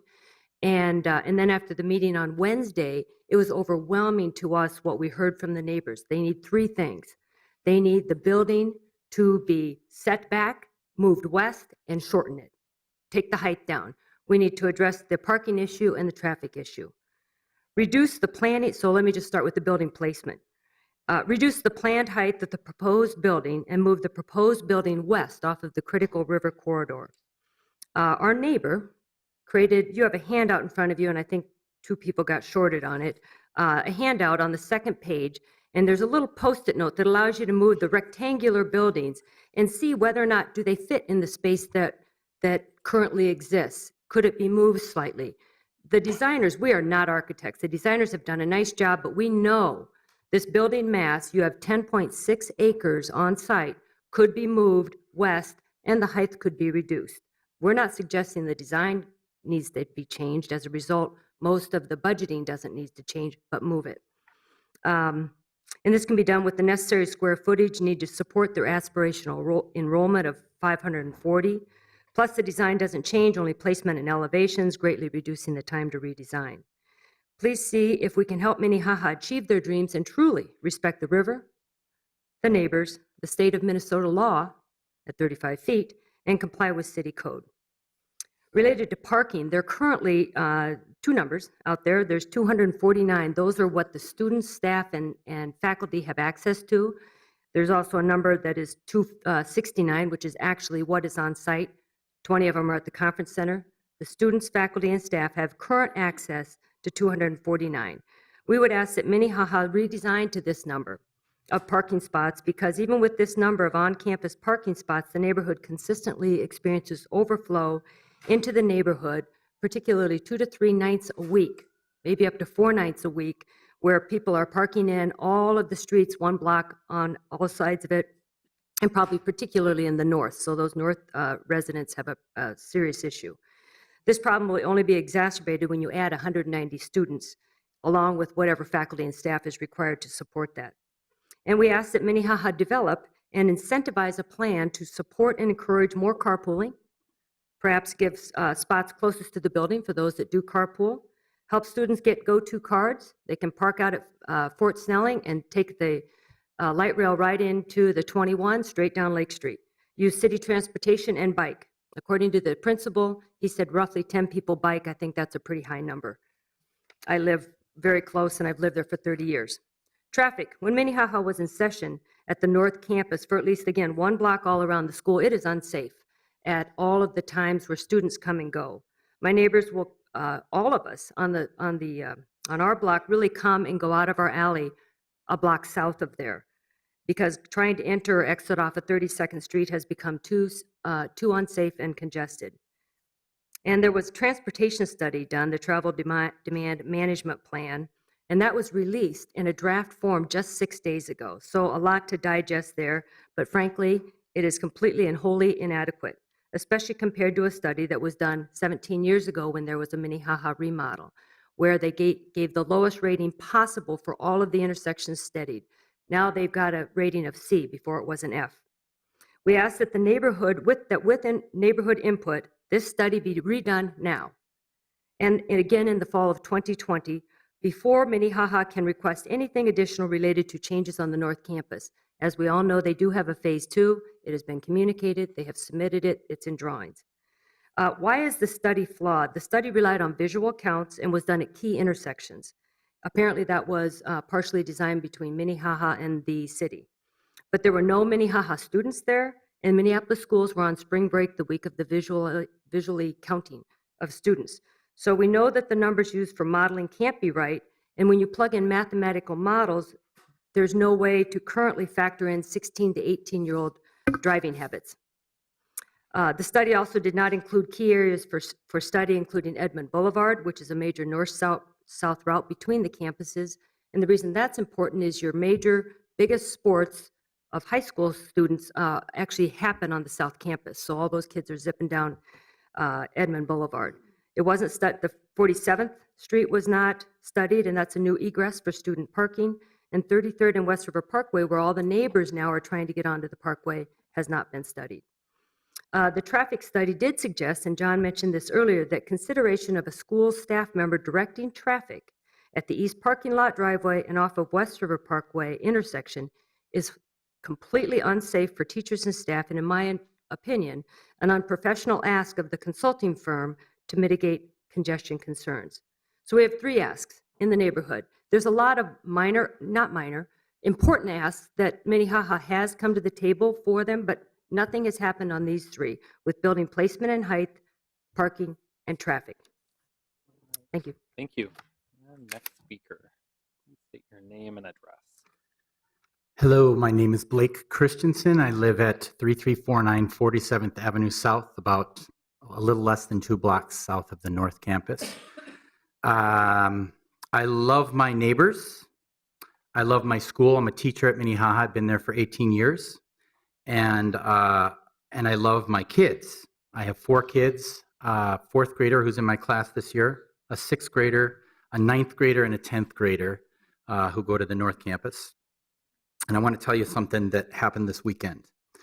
On Saturday, we went to the final performance of Minnehaha's production of Working, the musical. As with the fall production, Minnehaha had to find a performance space outside of Minnehaha. And Minnehaha gratefully accepted the University of Minnesota's offer to use the Rarig Center free of charge. The performance was amazing and showcased many of the talented actors, singers, musicians, and filmmakers at Minnehaha. One scene featured a mason building a wall using 31 bricks representing the address 3100 saved from the demolished Minnehaha buildings, carried one by one by the cast and crew.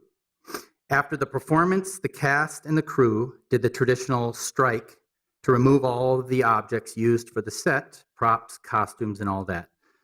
A number of the students, I think most of them, including our oldest son, together with some faculty and parents, drove back to the building at 3100 West River Parkway to bring the items back to the stage and theater storage areas. For many of the students, this was the first time that they had been back in the building since the explosion. Maybe it was the exhaustion and emotion from their final performance, but many of these students experienced significant emotions seeing the spaces that were so familiar and yet forever changed. Students had an opportunity to wander around some of the spaces, and the adults later found many of them huddled together or alone in tears, missing their school and wanting to be back. As parents of Minnehaha students and a neighbor and a dad and a teacher, I support the plans that Minnehaha has developed for the rebuilding at 3100 West River Parkway, because we are in a building, we are in a park, a business park, and it is way crowded with good faculty and good staff and good kids that are putting up with this. And I think if we wait longer, we might not survive. So thank you. Thank you. And next speaker. Hello, my name is Wendy Hahn. I live at 3824 47th Avenue South. So I'm a neighbor of the school. I'm also co-founder of Minnesota Citizens for the Protection of Migratory Birds. I'm also here to represent the Audubon chapter of Minneapolis and the Friends of Roberts Bird Sanctuary. I'm also representing many people in the neighborhood who are bird watchers. I'm very sympathetic to the last speaker, and I feel that the things I brought to the neighborhood task force were environmental stewardship, which is very important. I've heard from some of the parents that there's a bird program taught at Minnehaha in the 5th grade to all the 5th graders, which I think is wonderful. But when Nathan is talking about views of the river and embracing the outdoors, I think that's wonderful. But at the same time, you're embracing the outdoors. Do they want to be destroying the bird populations that migrate through? Everyone knows it's a very important migratory flyway, the Mississippi River. This is right next to it. As opposed to the US Bank Stadium was 6 blocks from the river. Our groups were very instrumental in working with them to get them to use the bird-safe fritted glass. They were instructed to work with Audubon, Minnesota to discuss the problem and alleviate it. And we all know what happened. Now it's a main bird killer in our city. We're still working with them to retrofit it. So it's not complicated. Bird-safe glass is not complicated. The Minneapolis City Code that we would like you to insert as part of the conditions of approval was worked on by bird experts. It is not just for skyways, it's for all glass. It can be applied to any glass building. This building is a lot of glass. It has the bird-safe glass has to be applied up to 40 feet to be effective. It doesn't need a lot of discussion. The school has said at 2 of our task force meetings, the only 2, in the public meetings, we will make the building bird safe. That went over very well with the neighborhood.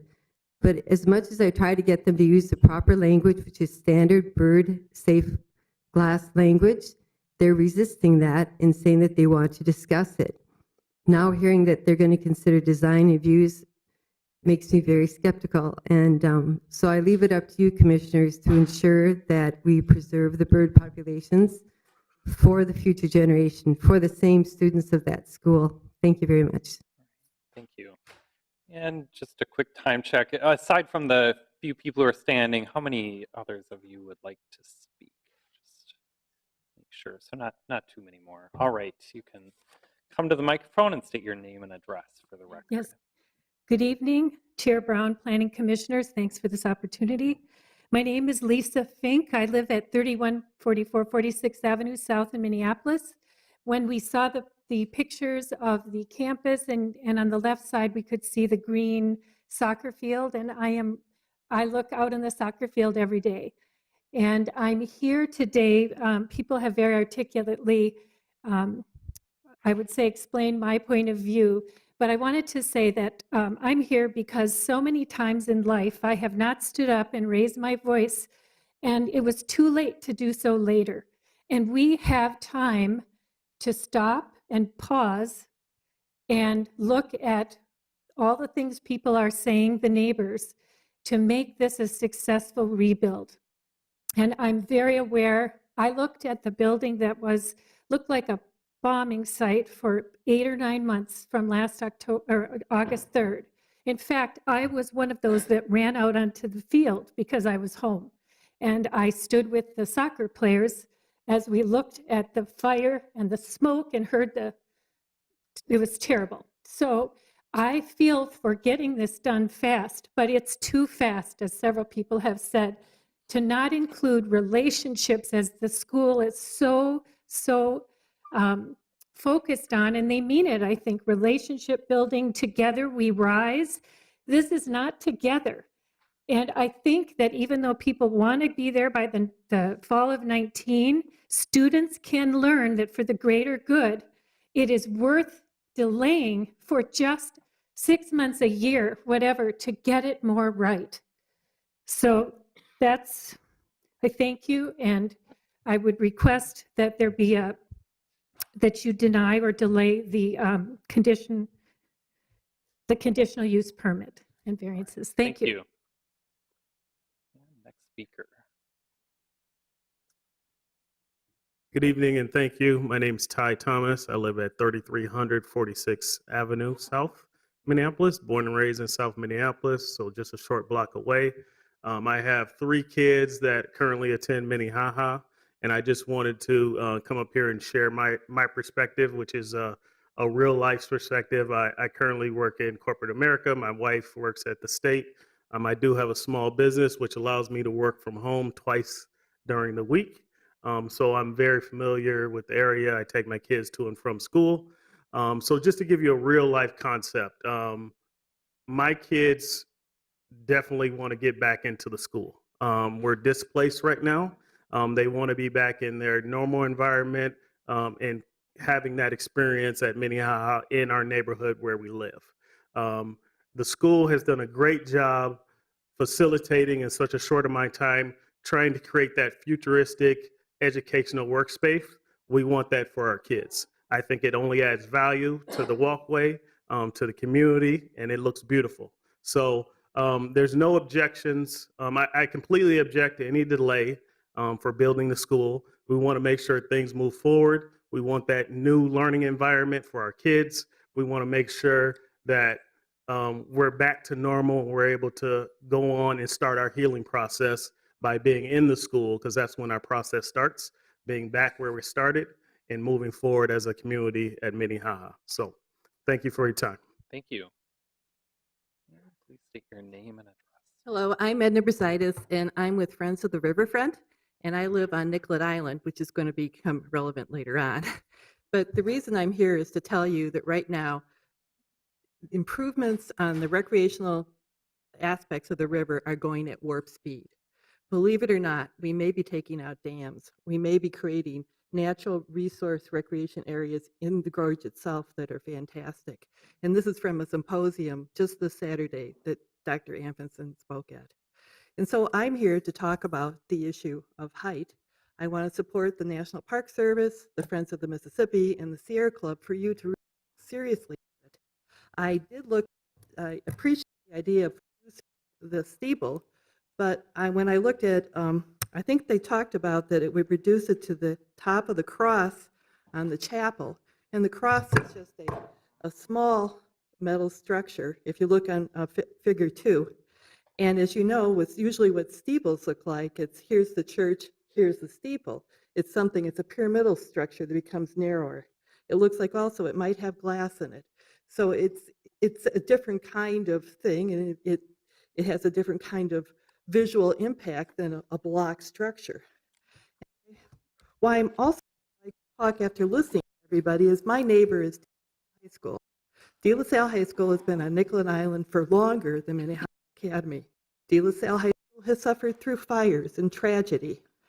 And just 2 years ago, De La Salle High School wanted to make educational improvements in their innovative learning center, and maybe some of you were here when they approved that design. It was brilliant. They were able to deal with the constraints on Nicollet Island, which are also very tight as far as height and what you can do. They slid their new center in there and didn't get a word from any of the neighbors. In fact, they got support and appreciation for what they're doing. It is a Christian school, but it doesn't need a tower or a steeple to support its devotion. So I really think after hearing everybody speak, one of the problems here is it's rushed. There are ways to do it.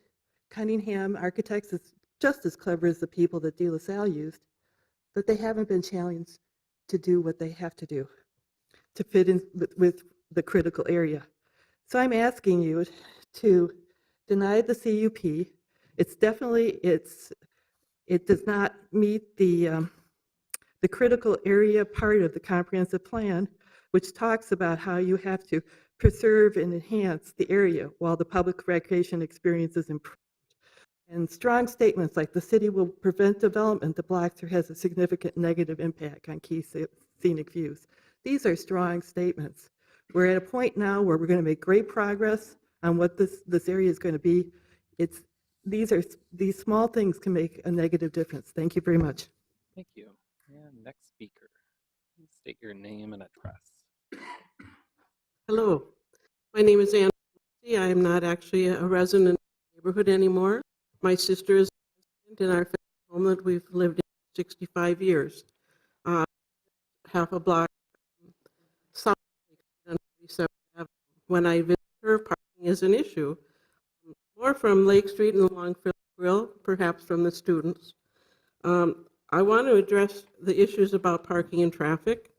The principal said that there was still there was more parking spaces that students could take advantage of.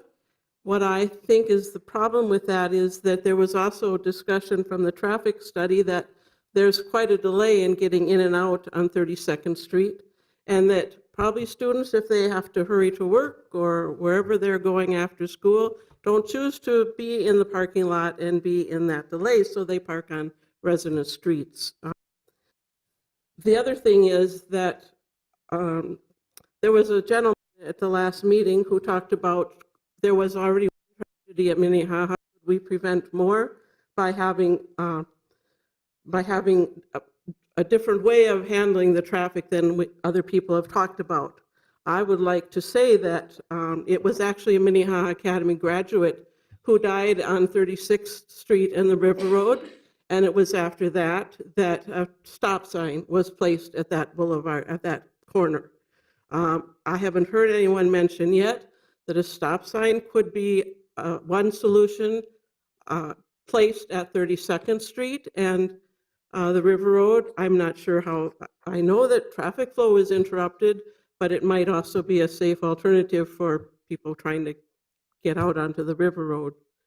The other thing I want to say is that this agenda states that Minnehaha Academy is an existing school of K through 12, but I want to make the point the property we're talking about is a high school from 9 to 12. And what we learned at the first neighborhood meeting was that the building was placed, the phase 1 building was placed as it is to the river because they had hoped to put a phase 2 building for middle school. Now, I thought about this. I am much opposed to having a middle school based on all of the issues you've already heard about. I've thought about it. I thought maybe if they want to do more building for the high school, but not to add the problem of a middle school. I know that's in the future, but I want to let you know that was my perspective of that. And I want to tell you that I understand their need to get the students back on campus. I understand that they want to preserve history as well as show their forward thinking in their education. I think that it's not necessary to show their futuristic view on the outside of the building.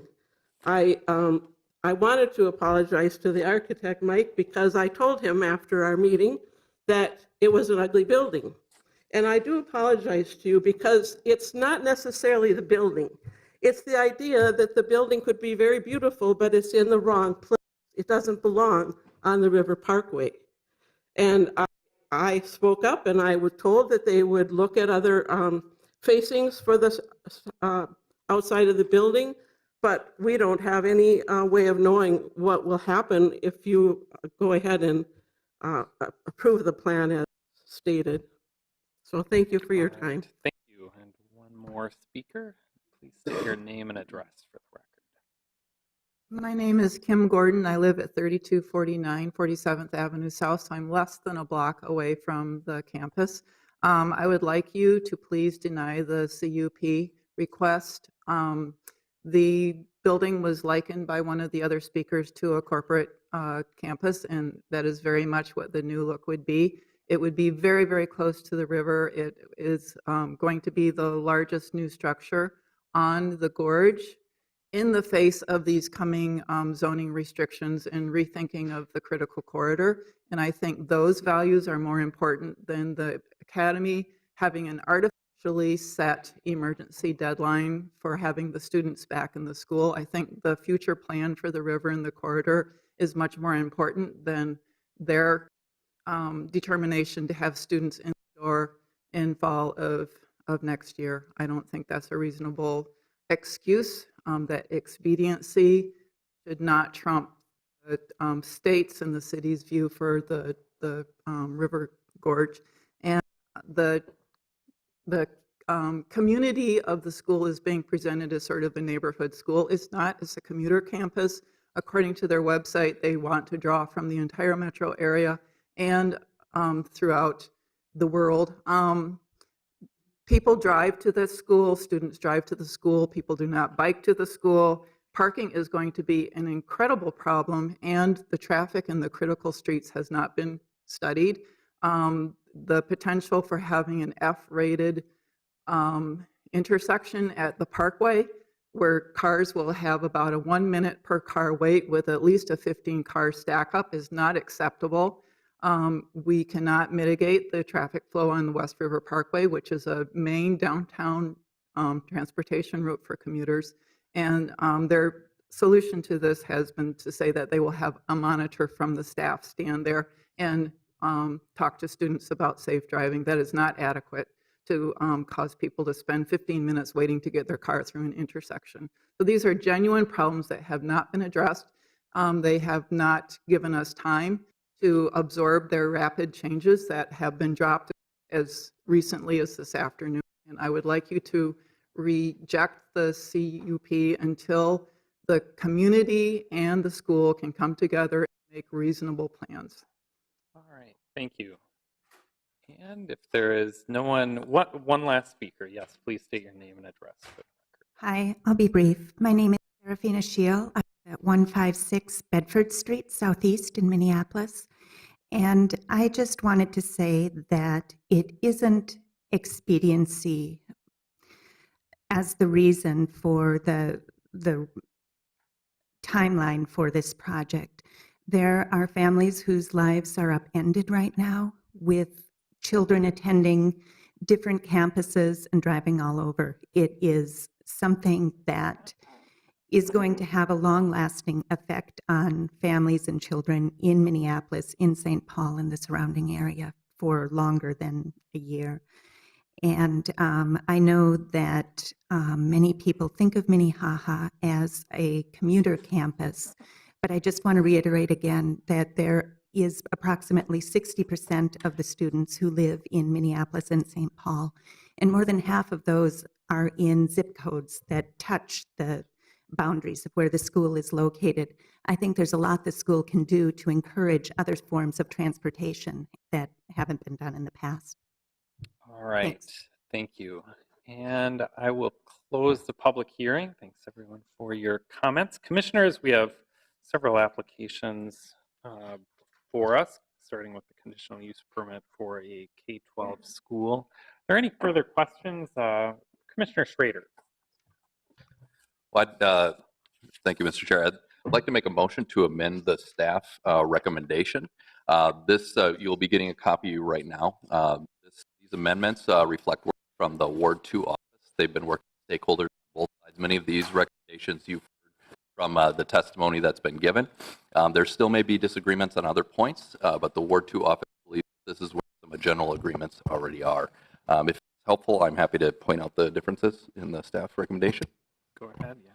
Sure. So to A3, the amendment would be to cross out the applicant shall permit traffic on 47th and instead add a gate shall be maintained as the north property line to prevent vehicular access to from the site via 47th Avenue South. This gate should be maintained through any future expansion of the school as a dead-end condition only to be used by emergency vehicles. The second one would be change B5 to add to the sentence, the applicant shall work with CPDD staff to identify areas on the first 40 feet of the building addition where bird safe glazing as defined by Minneapolis Code of Ordinances Chapter 535.890, and for everyone's reference, that's the ordinance on the Skyway, shall be incorporated. The next is in F.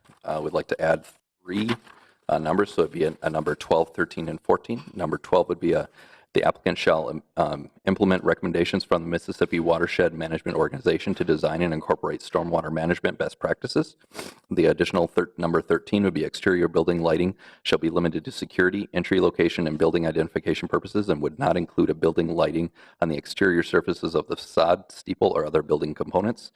Parking lot and other street lighting would be focused down lighting and of a color consistent with the International Dark Skies Community Guidelines. The applicant shall reduce lighting pollution by minimizing the use of interior lights after 8 p.m.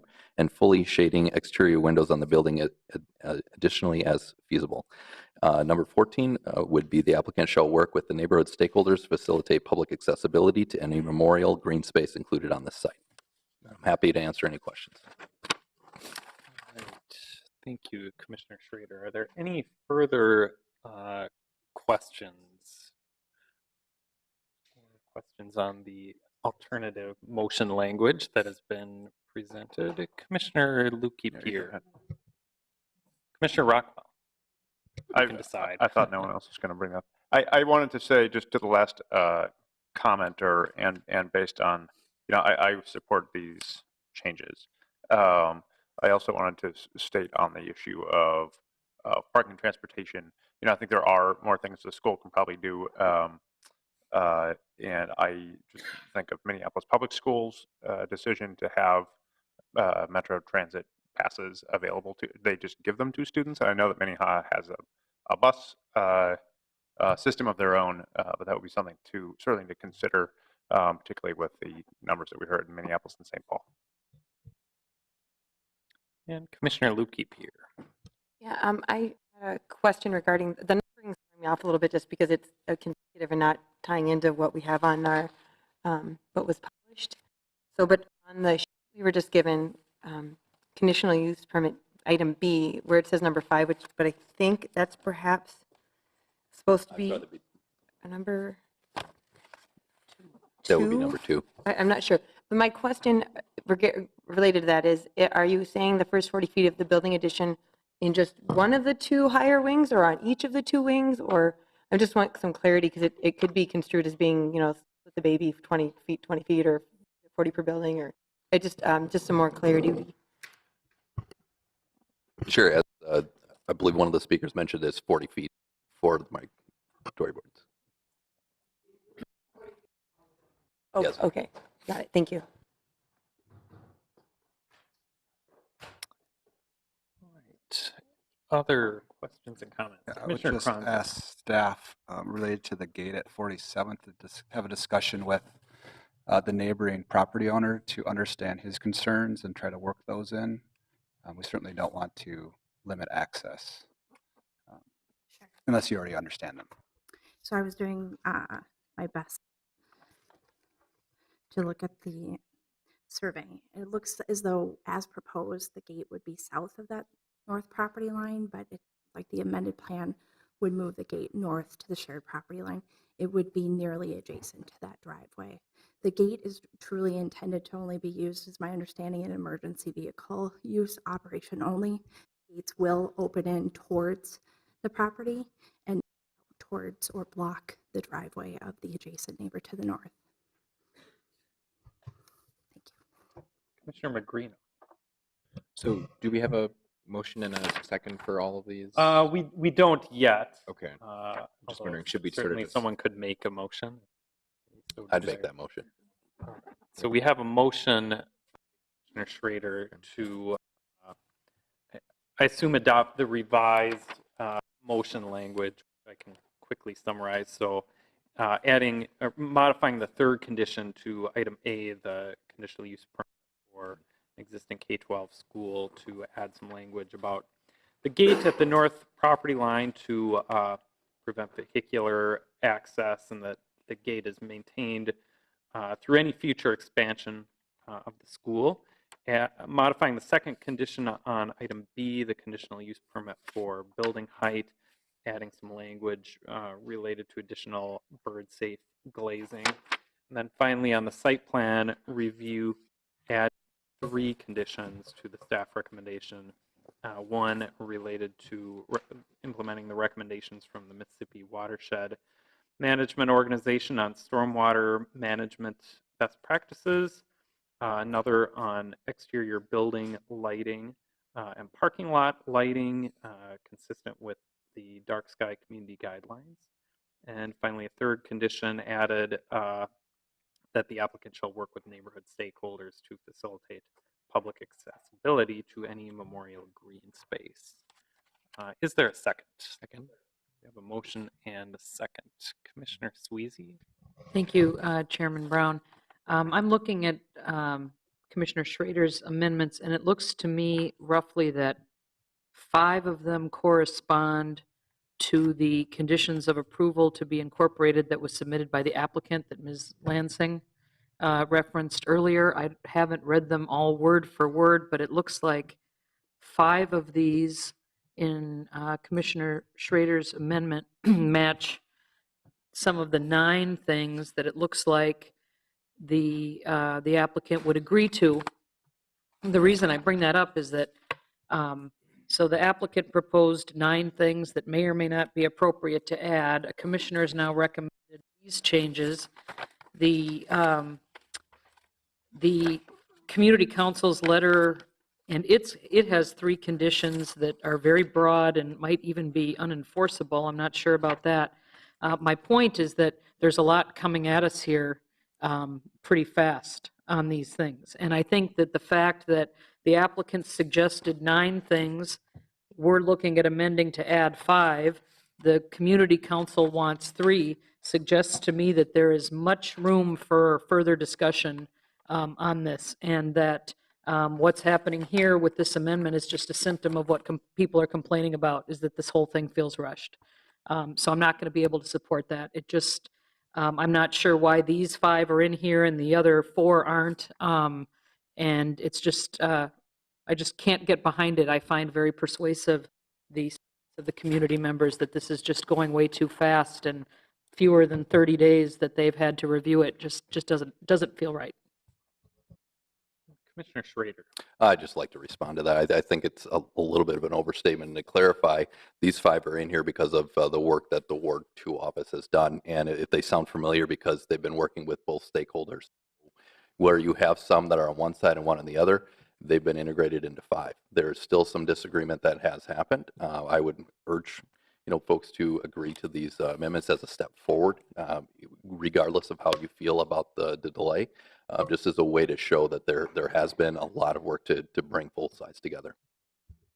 Commissioner Magrino? Yeah, I'll say, this was already continued once, and I think in general, I don't know that we really have a compelling argument to continue this another time. It's, I guess we're sort of just discussing the entire project right now. It's a fairly clear-cut case here that, there's a school that's in an R1 district, which is a conditionally permitted use, and we've added a whole lot of conditions to try to make sure that it's as appropriate as possible for the area. I think I'd point out that, technically they could build a considerably larger building, about 33% larger. If they just knocked the steeple down a few feet, they wouldn't need the conditional use permit for height, and they're already allowed, given the density allowances for this site, a significantly larger building. But one thing I did want to add, back in 2015, we had, in some senses, kind of a similar case with a senior home in South Minneapolis where they'd been adding to it over, a few years, and there was a little bit of uncertainty with the folks who lived around it. They're adding an addition here, something there. Sounds like this is sort of a similar situation where we're not sure if they're going to potentially move the middle school to this site, and people are just kind of wondering what's going on. So I would like to make a motion to add to the conditional use permit for the school that would be 4th stated condition, that the applicant is required to prepare a campus master plan identifying any proposed additions or major alterations over the next 10 years, engaging the neighbors in that process. All right, so we have a motion to add a 4th condition to the conditional use permit for the existing K-12 school, that the applicant prepare a campus master plan addressing any modifications over the next 10 years. Is there a second? Second. We have a motion and a second. Any discussion? No discussion. I might just ask the applicant is just to kind of verify their comfort level with that, or if there's anything they wanted to, they're nodding. So I think they're comfortable with that recommendation. Any further discussion on that amendment? Commissioner Lukey-Peer. All right. If there's no further discussion on that amendment, we can vote on that by voice vote. All in favor signify by saying aye. Aye. Any opposed? That motion carries. We've added that fourth condition. Going back to the original motion, I think Commissioner Ellison, do you have something to add? And then Commissioner Lukey-Peer. Yeah, it's just that I could support this because it does sound familiar because it is what I've been hearing, some of the concerns raised, but it is a lot to go. I'm not sure if the neighborhood feels, I mean, I understand that there were neighborhood meetings held, notices were sent out to anyone who lived within 350 feet, but for such a large structure, I'm not sure if that included enough neighbors. And so, and I don't know how this falls, but I think there needs to be more discussion with the neighbors. And so I just wanted to, thank you. Thank you. And Commissioner Lukey-Peer.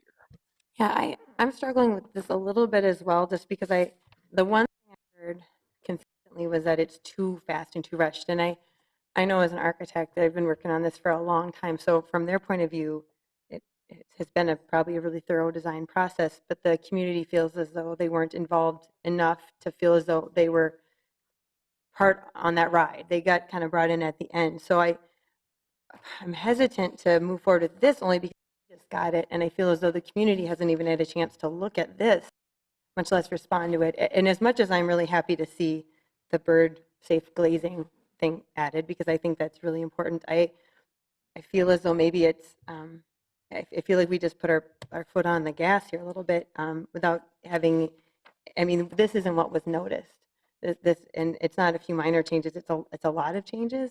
So I feel as though I don't want to prolong the process to prevent them from staying on their construction schedule, because I'm sure budgeting and everything is on that. But at the same time, I feel as though a little bit of goodwill could go a long way, and give them a chance to kind of work with the community at least another cycle to at least discuss what their feedback is on this before we decide to yay or nay it. I just feel like it's really rushed, and it's unfortunate that the community wasn't brought in sooner in this process, so they could feel as though they had a contributing hand in crafting it. But I think, even their questions about why are 3 stories over 50 feet, I mean, it's a simple question about, floor to ceiling heights and plenum spaces, but they don't know why it is that way. And I'm not sure there wasn't a section in our packet to be able to answer it really either, but I would imagine there's hopefully a good reason for it other than to get good views. So I don't think I could support this today. I think I could possibly support it the next, but I'd want to hear feedback on it. I mean, so far we've heard our thoughts on it, but we haven't really given anybody from the community a chance to weigh in on this, and this is, all of 20 minutes notice. So I'm torn because of that. Thank you.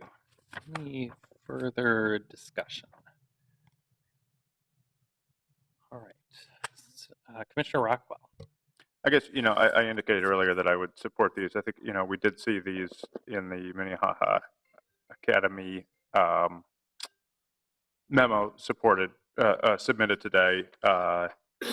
Most of them verbatim. One of them is stricter on the school than the school was on themselves, the bird safe class. So I feel comfortable voting on it. All right. If there is no further discussion, so we have a motion and a second once again for staff recommendation with some amendments on all items.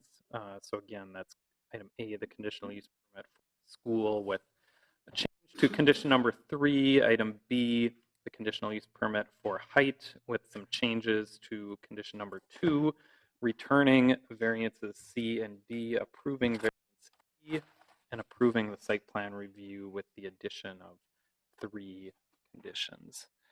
So if there is no further discussion? Clerk, please call the roll. Cogill? Aye. Ellison? Aye. What was that one? Aye. Kepier? No. Magrino? Aye. Rockwell? Aye. Schrader? Aye. Slack? Aye. Squeezy? No. 7-2. All right, and that motion carries. That concludes our discussion on item 6. Our next item for discussion is item 7, 3612 through 3616 Bryant Avenue South. Staff is Ms. Dvorak. We take a minute to let the room clear out. All right.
Okay, Commissioners, this is item number 7 on your agenda tonight. This is for a project at 16 Bryant Avenue South.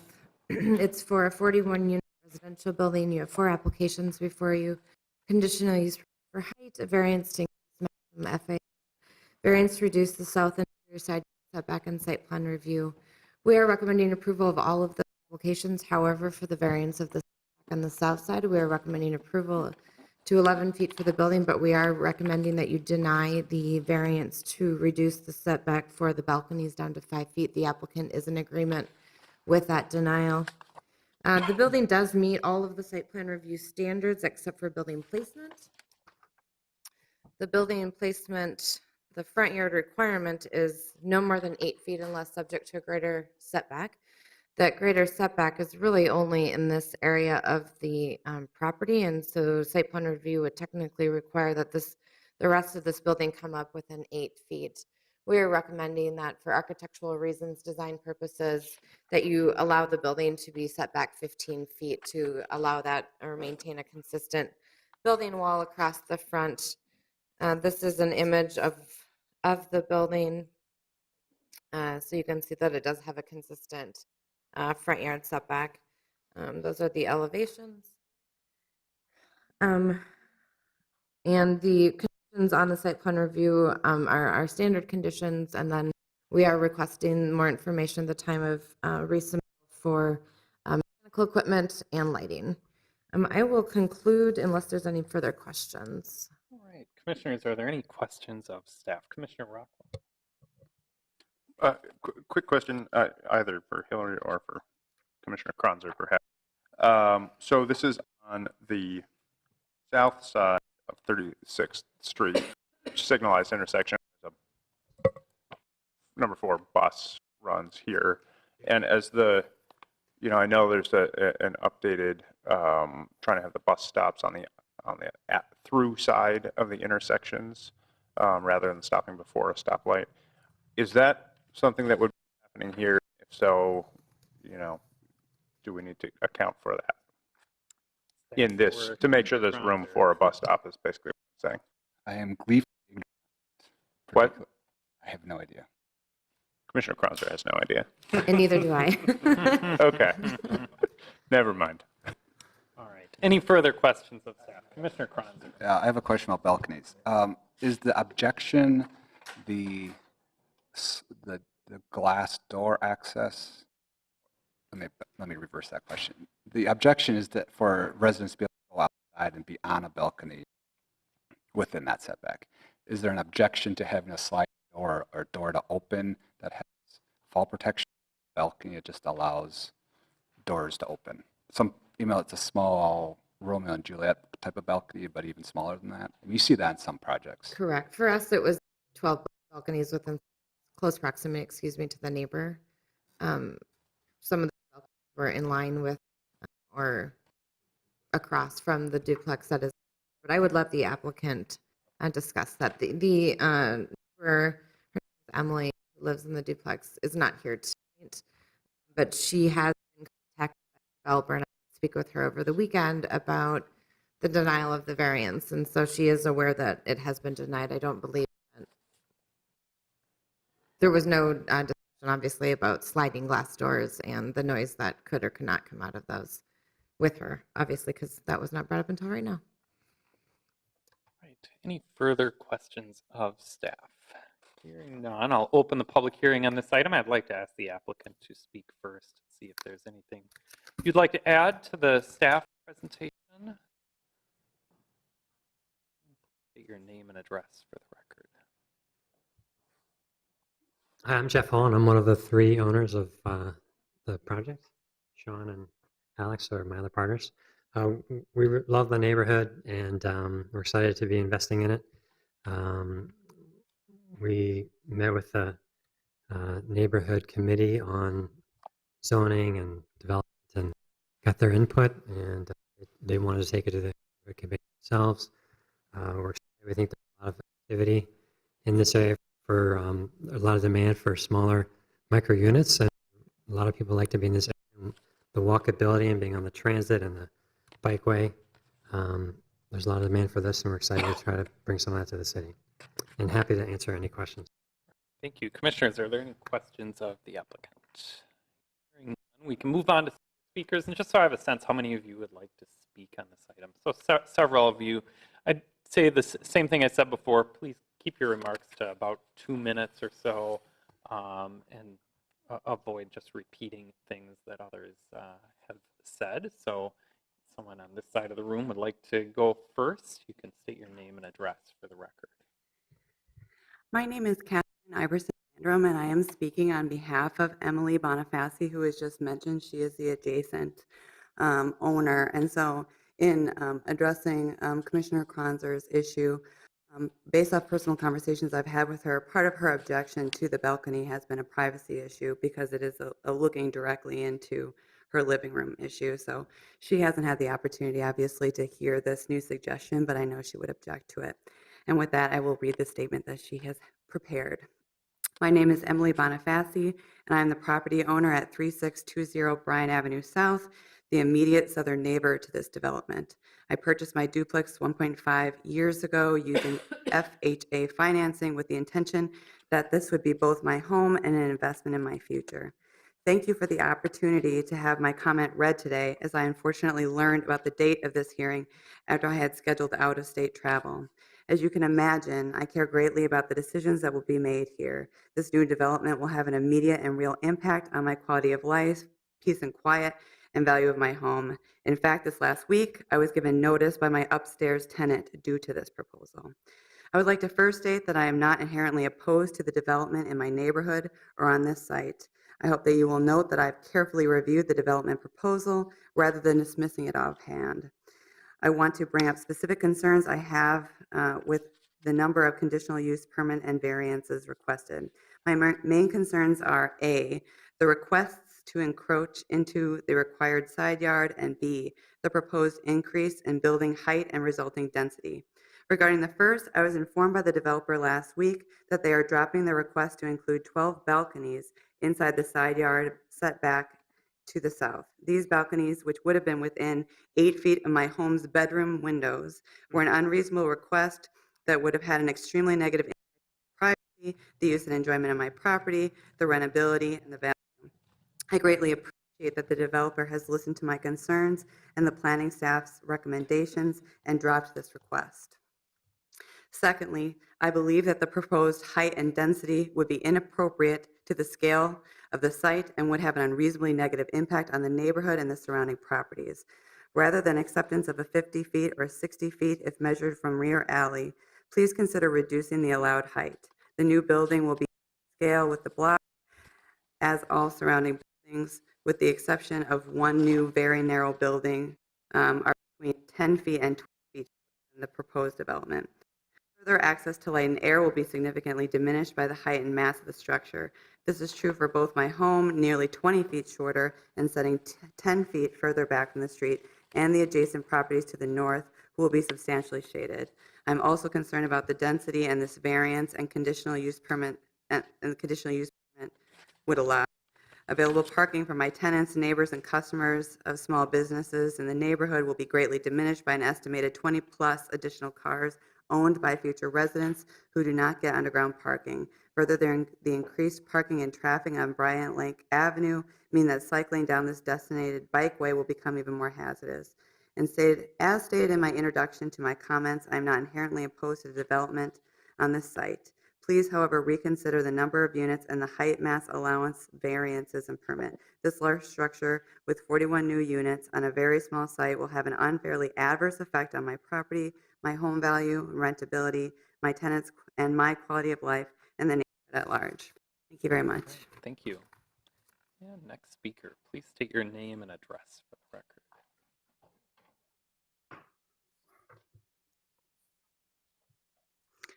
Good evening. My name is Sian Verdorn. Thank you to Chairman Brown and the other commissioners for allowing us the time and the opportunity to address the commission this evening. We live at 905 36th Street in South Minneapolis. Our backyard abuts the proposed project. We are the middle property on the east side of the alley between Bryant and Colfax Avenues. Let me preface my comments stating that I am not opposed to the redevelopment of the property to our south. And at the same time, it is difficult for me to imagine how the conditional use permit, if approved, would not negatively impact the neighborhood. The proposed building is out of scale and character with the neighborhood. The footprint of the building uses nearly 100% of the mass and increased height of the plan is certain to reduce light and air in the area, perhaps no more so than to adjacent properties north and the west of the property. Since purchasing our home in 2011, Stephen and I have created our own little oasis in our backyard.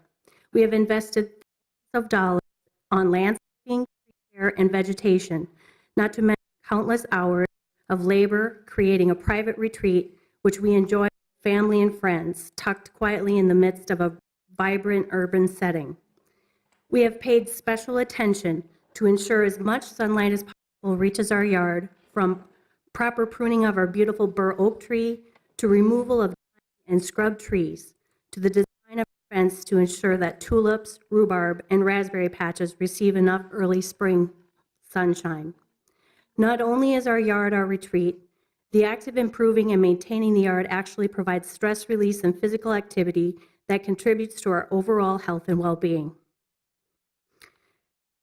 The findings refer to a significant grade change in the northwest corner of the lot. Please consider Photo A in the attachment that I provided to the clerk. Photo A shows the backyards directly adjacent to the north side of the property as seen from our second floor window. The red line in the pictures indicates the grade along the back border of our properties. The significant grade change mentioned in the findings continues around the corner and almost the entire length of the property. In fact, there is only an 8-inch increase grade from the northwestmost corner of the lot to the easternmost corner of our lot. We will be looking at a 60-foot structure in our backyard. That's over 30 feet taller than the current structure already on site. Our access to light and air will be diminished, and our comfort and quality of life will be adversely impacted. We also believe that the shadowing study may not have taken into consideration the elevation differential of our backyard versus the street level. Our backyard is approximately 12 inches lower than the street level. If true, the loss of light to the backyards would be more detrimental to the north side properties than currently shown. As shown in the plans, we get almost zero, or I should emphasize that, as shown in the plans, we get almost zero sunlight during winter months at this point on our south side of our house. Would further contend that public safety will be threatened in the alley and at the exits of the alley that extend from 36th to 37th Street between Bryant and Colfax. On the west, on the west side of the proposed project, the setback is shown as 1 foot from the property line. There are currently 2 apartment complexes immediately in front of where cars would exit from the new proposed building. It is a very tight exit from the parking garage, especially when snow is present. There is a steep climb to reach 36th Street and also 37th Street. Both exits have fences and parked cars that limit sight lines of both pedestrians and drivers. There is a bike path located on the south side of 36th Street. At the alley exit on 36th Street, vehicles exiting the alley cannot see pedestrians to the east due to the fence. People walking dogs, people with strollers often push their strollers or let their dogs go out in front of them, causing a safety concern. Also, often you cannot see eastbound traffic without entering the sidewalk or the bike path due to the slope of the alley and the parked cars on the south side of the street. Traffic is often backed up at the light on Bryant and 36th Street, making getting onto the road from the alley even more daunting.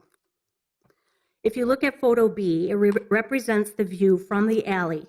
Cars would be exiting at approximately the corner of the blue or existing building. Photo C represents where cars come out of the alley and empty into 36th Street. This is represented from our second floor window of our house. As you see, the alley approaches 36th Street along a fence that runs along the sidewalk. Often vehicles must pass the sidewalk and creep into the bike path before they can get a clear view. Stephen and I will be injured by this property or if the conditional use permit is allowed. We will lose the peaceful enjoyment of our backyard.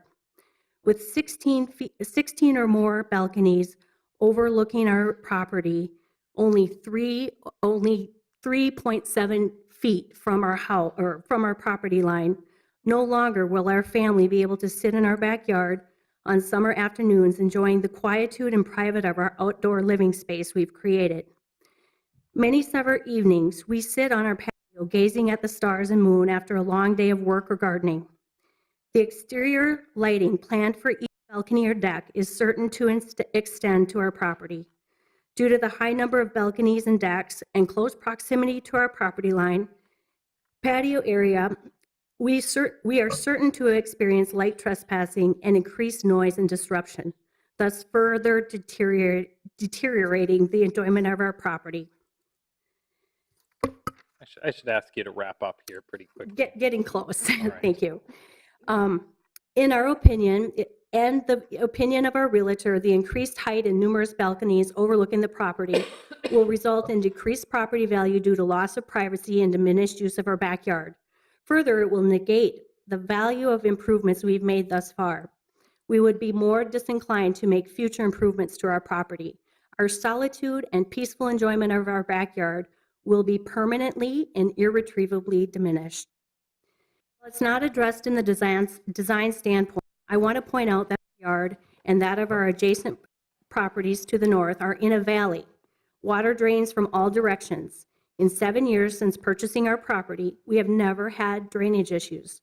We invested heavily in our backyard retreat and want to be assured that this will continue to be the case. It's difficult to see how the findings indicate that height and increased density and larger mass and higher numbers of units, more vehicles in the neighborhood, and added difficulties in providing essential services in the area will have no impact on traffic congestion. Parking is extremely challenging. Congestion will be increased in the alley as well as the public streets. I understand this is a transit corridor. However, we don't have the infrastructure to support a car-free environment. Steve and I use the bike paths and trails regularly. Steve has commuted to work by bike for years. We use public transit or bike when going to downtown events.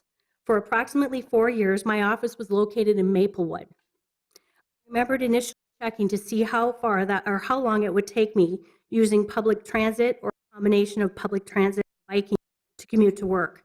I believe it was something around 2.5 hours each way. What happens when we plan to visit our aging parents in southern Minnesota? The infrastructure isn't keeping up to match the vision of this plan and the reality of our lives. We understand that we purchased our home in a mixed-use intersection. However, we also understand that there are zoning regulations in place that limit height to 35 feet in order to be more congruent with the neighborhood and surrounding residents. As a property owner, we rely on established codes and standards to be applied. We make investments on those expectations. I am in favor of growth and development at this intersection. We're not opposed to a project that respects our right to continue enjoyment of our backyard and is allowed under current code. Please stick to the code and allow a project here that does not require variances and a CUP where the findings cannot be satisfied. Thank you. Thank you. And next speaker. Yes, please come to the microphone and state your name and address for the record. I'll go. Hi, Michael Pillsbury, 915 West 32nd Street. So I'm on the same block as the proposed development, 2 houses to the west of Cian and Steve. I would like to echo the same sentiment the neighbors have said before me. I approve of further density and development in this corridor. An empty building is certainly worse than something that adds life to the neighborhood.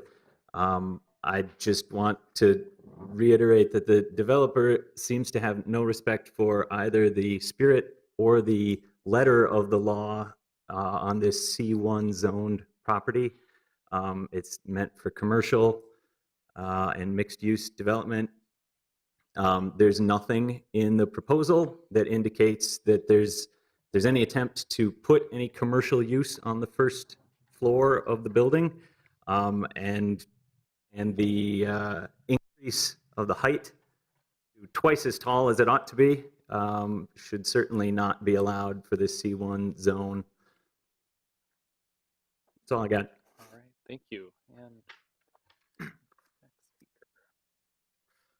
Hello, my name is Ethan, and I moved to this neighborhood in 2010 as a renter.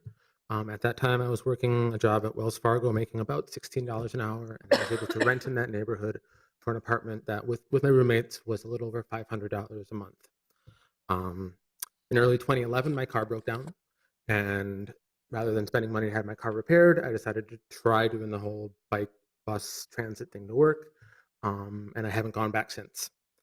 In the years since then, I was able to save a substantial amount of money because I wasn't paying money to repair my car, to pay for gas. I was able to save that money by biking to work and by busing to work.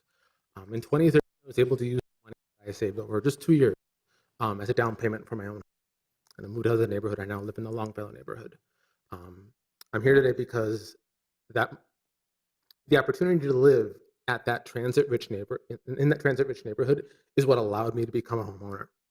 And I don't quite understand all the variances that are being asked for, but I would ask that you make variances that allow the developer to make this property as affordable as you can, because it's that kind of affordability that, for me, allowed me to become a homeowner, and I want to make sure that other people who want to live in this neighborhood have the same opportunity. Thank you. right, thank you. And anyone else? Yes, please state your name and address. Hi, my name's Gene Ross. I live at 3624, one door south of where this proposed project is. And I would like to put a face on the alley that we were talking about earlier, Cian was talking about earlier. And I want to ask the city, starting out, if they're requiring any concessions by the developer for these multiple variances that the developer is requesting. Could the city require the builder to make the building LEED certified or allow some of the units to be low income? Do you guys have any answers for any of that? I can respond. I mean, typically, any conditions to a variance have to be very directly tied to what that variance is. It's not generally possible to tie things like affordability or things like that to those. I will address that affordability thing a little later, but my most urgent concern is safety in our alley. Adding potentially 20 more vehicles using our alley where children play and people walk to and from the shops on the corner will make that area less safe. The north end of the alley behind this development has a deep hole where vehicles accelerate up to 36th Street and pedestrian and bicycles using the bike lane there are in danger of getting hit. The garage door for the underground parking will be approximately just where what appears to be a window in the existing building is, a little south of there. So it's not in the total, here's the hole right here. But there's a big hill going this way, and there's a big hill right behind there. And this has a 1 foot setback from the alley, this garage door, okay? And so that will require them to make a sharp 90-degree turn. And there are many times these cars poking out into the alley. In this particular picture, they aren't, but I've lived there for 33 years, and believe me, they stick out often. So just negotiating that in a good weather day is going to be difficult enough. But when we have a weather event, a snow event, or heavy rain, and there is a lake down here where this drain is, people get stuck in the alley during our snow events, and those people that have those parking spots are going to realize, oh my God, I'm going to get stuck in my alley, and they are also going to be trying to park on our street, which has huge parking issues already. I would ask for a further setback for one other reason. There's a power line that goes very close to the balconies that will be all along this face, and a transformer right about where the person took this picture, and I don't know if that's code to have several balconies that close. I think that should be looked into.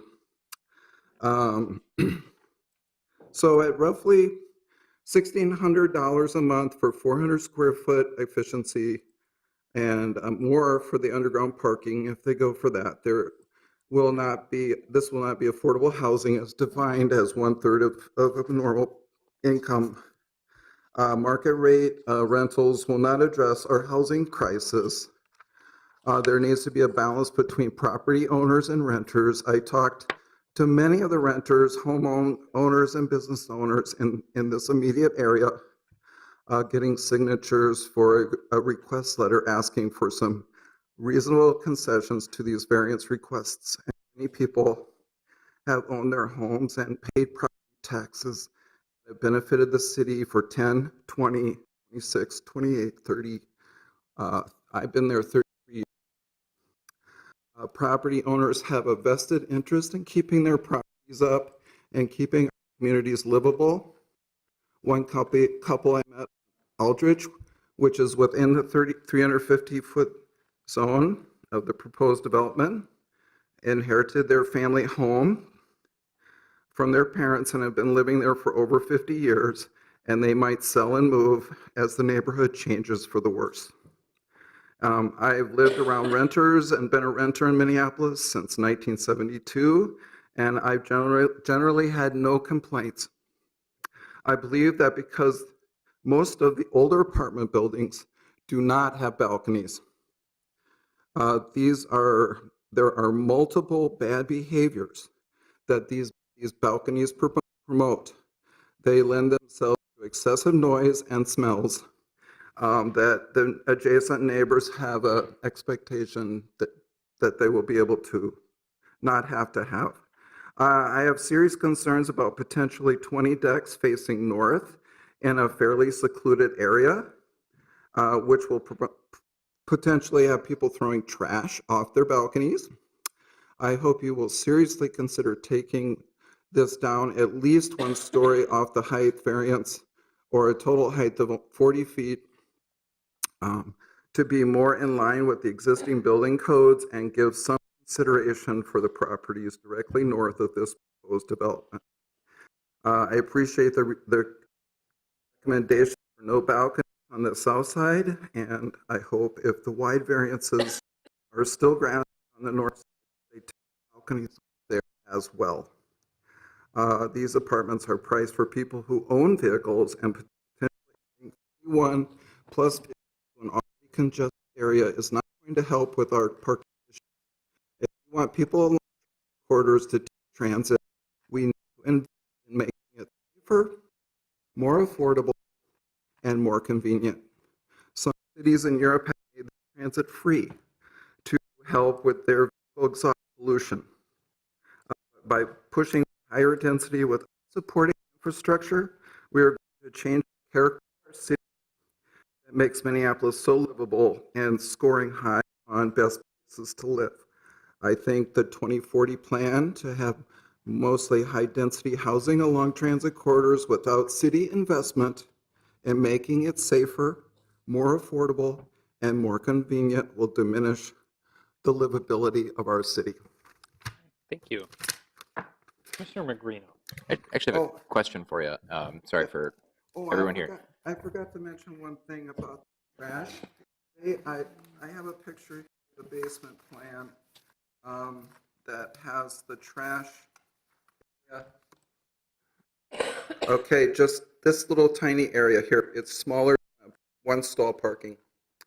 For 41 units, that is totally inadequate and will not allow for recycling or composting and will not help us reach our sustainability goals if we allow this type of development to keep going on. Commissioner Magrino, did you have a question for the speaker? Yeah. I was kind of going to ask along those lines. So there's a lot of information. I was wondering if in maybe a couple paragraphs less, you've got a vote climate our future on it button on there. Yeah. Could you tie that into opposing a medium density apartment project on a transit corridor?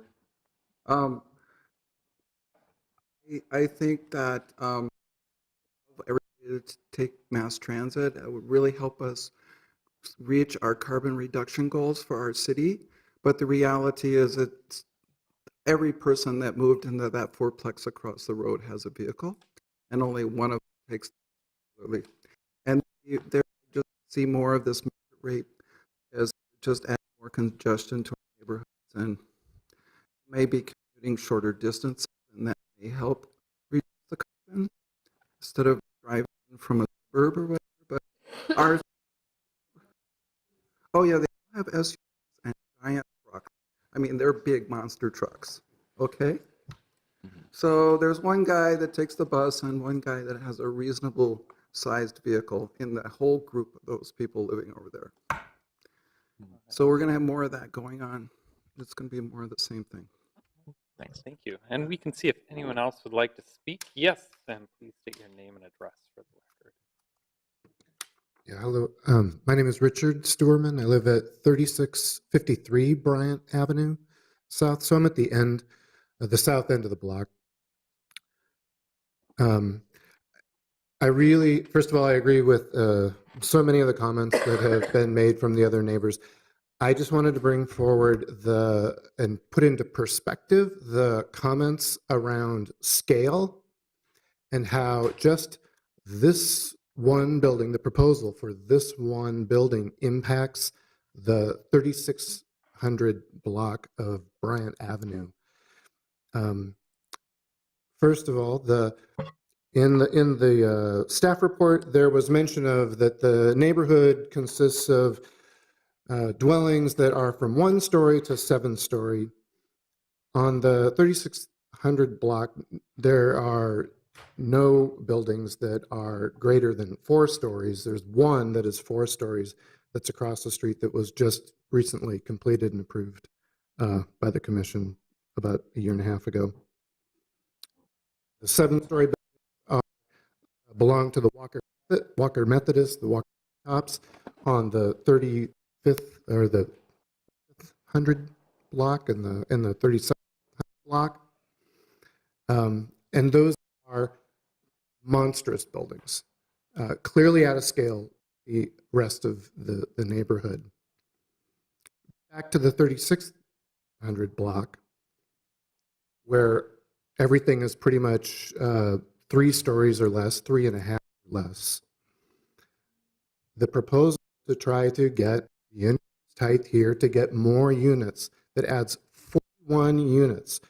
Currently on the 3600 block, we have 80 addresses, 80 mailboxes. And that will change to 120, over 120, when this project is done. So one building adds more than 30% to the density of this block. And maybe that makes some people happy, but I think when you put that into scale and into perspective of the neighborhood, how one project, the only reason it's getting that kind of a density and making that big of an impact is because it's bursting at the seams above and to the sides. So please, please consider that for the neighborhood's sake. Thank you. And one more speaker. Please state your name and address.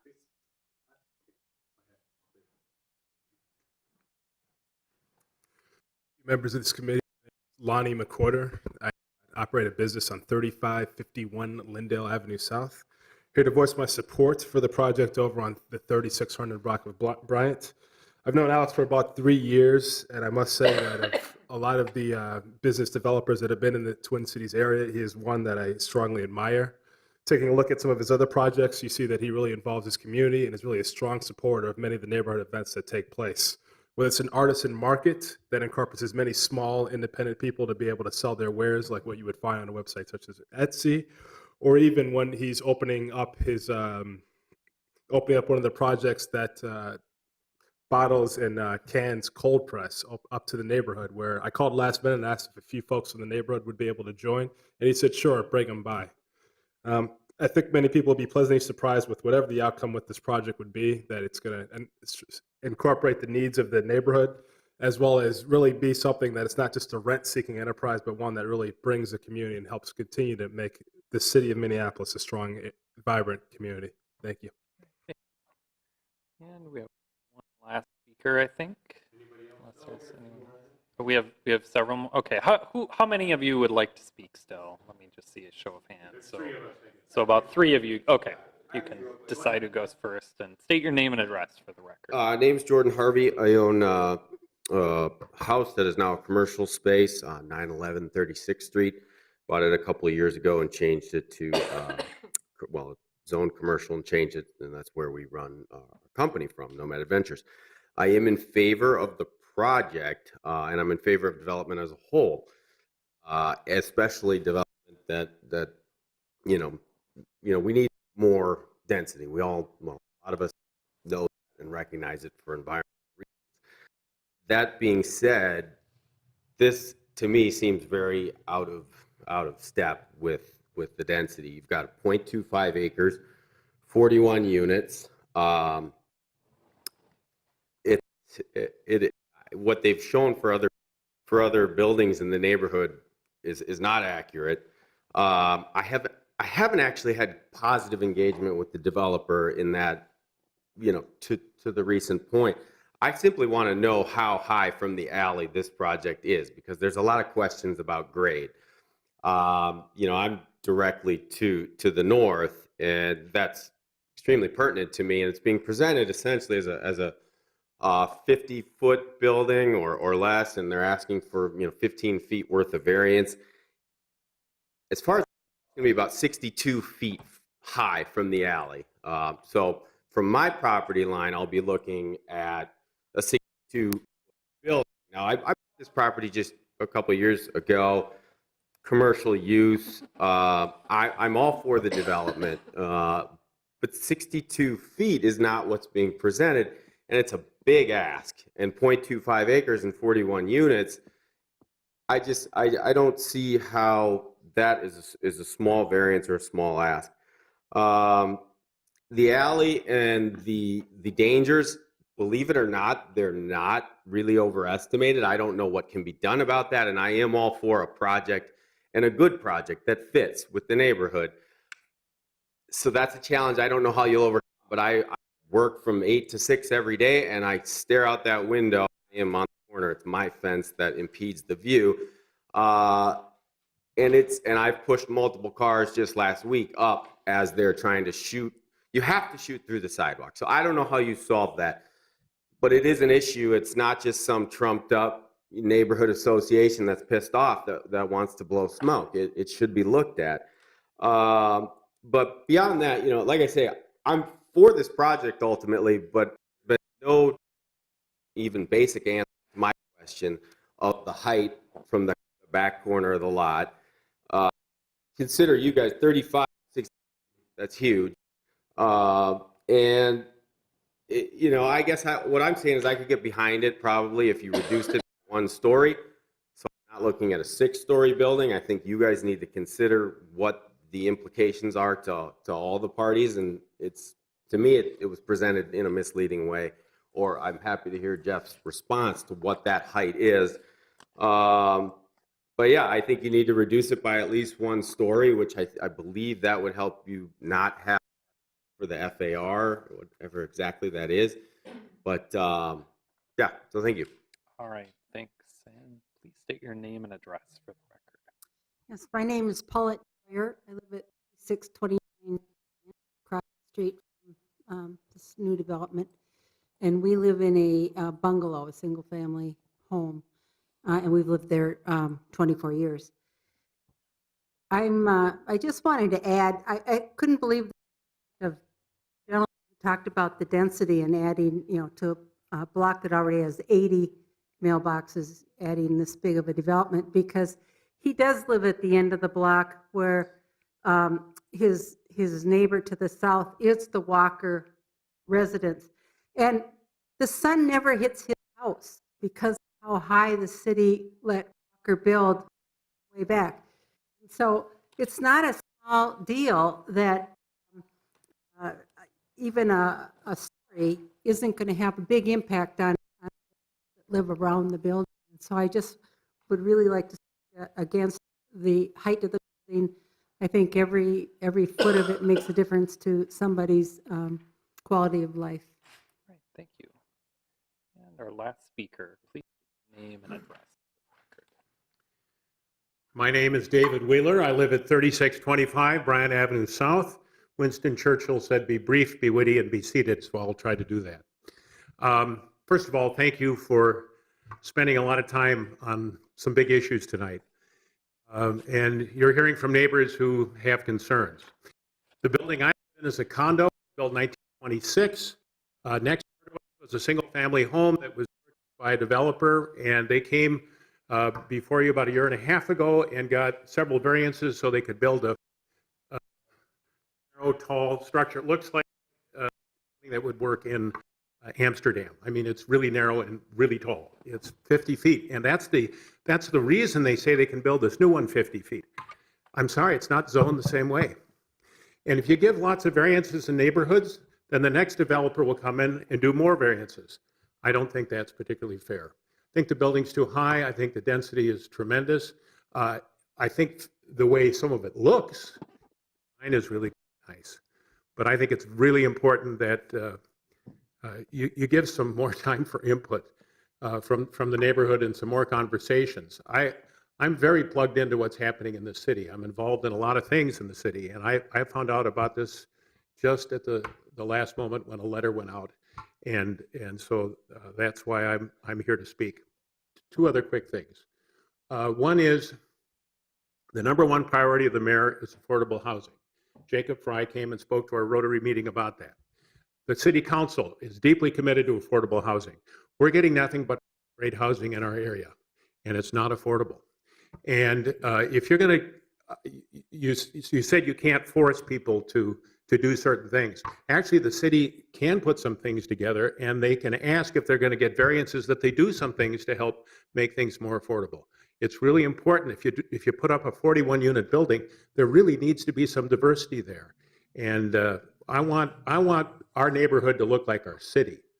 I want our neighborhood to look like our city. Thank you for taking time. I think it is a mistake to rush into this. I think we need some more time. You did that for the previous project. I think we need to do it again. Thank you. Thank you.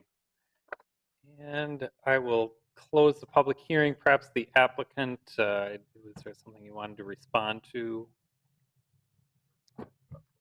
Good evening, members of the commission. My name is Pete Keeley with Clouds Architects, the architect on the project. So I just want to help clarify maybe some of the height issues because there's been a lot of questions as to what the height actually is.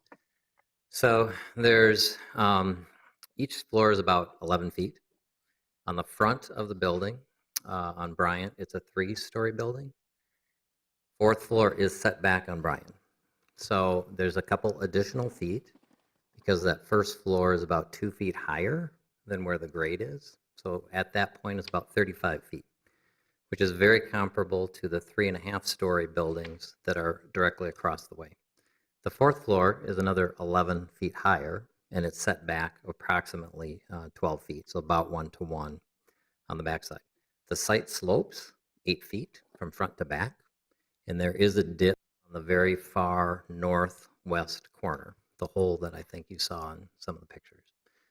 So with the roughly that 44 feet plus another height, about 55 feet, and then the very corner is about 57. So the 60 feet, 55 feet, all of that is reference to the northwest corner, which is a minimal part of the project and certainly not what's presented on Bryant. So I just wanted to kind of clarify that. If anybody has additional questions on that, I'd be happy to answer that or any other questions. All right, thank you. I think we have, we should see if any commissioners, Commissioner Lukey. I just had 2 quick questions. Number one, we heard a lot of comments about affordable units. Yeah. Are any of the units that are going to be in this development affordable? Not by the definition that people use for affordability, which means a certain percent. The idea of the project is to do smaller units that have a more natural affordability. And so by having some of the smaller ones, that will have an affordable component, but that's, I just want to be clear, it's not in terms of, quote, affordable or standards of AMI or anything like that. Okay. And then my second question was, I was looking at the site plan and the parking layout, and it's just, is there really the turning radius to get from the alley into the parking garage? Because it looks really tight. There is. We did check it on the turn radius on the, the electronic piece that shows the car turn radius. The first time we went through PDR, it did not have that. So we actually did adjust that so we could get the turn radius to work. Thanks. Commissioner Rockwell. Well, we have you up here. So I saw that just on parking, there are 21 parking stalls for cars, or 20, sorry, and 21 for bikes, 41 units. Is there space for more bike parking? Yeah, actually. That seems like you're on a bike highway. Yeah, the bike parking, there's also additional loops behind every one of those stalls. So there's a parking area and then there's loops along the wall. So we can accommodate a full 40 for everyone to have a bike. Okay, that was my question. Commissioner Ellis. Okay, I heard some concern about balconies. Did you look at the structure without balconies at all? We did look at it without balconies. I mean, balconies are certainly something people like who are moving into these spaces. And as you're offering a smaller unit, people still want to get outside and to get connected to the outside. So there are balconies on the front, on the setback, which I talked about on the 4th floor. There are some balconies on the back where some of the concern is about the proximity to the alley. Actually, above where that garage is, there's actually balconies on that side. So the building is actually pulled further back because of the balconies. On the north side, we've discussed balconies in great detail. We've discussed them on the south side, the east side, all sides. So people do like to get outside. And so we feel that that's a big amenity to the resident to be able to do that. Now, in reality, they don't get that much use. And commissioners, are there any further questions of the applicant? Or would someone like to start things off with the motion? I think we might have.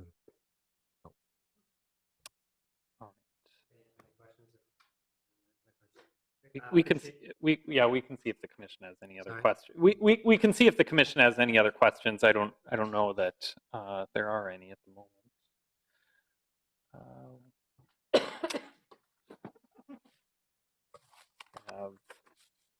4 applications before us, beginning with the conditional use permit for building height.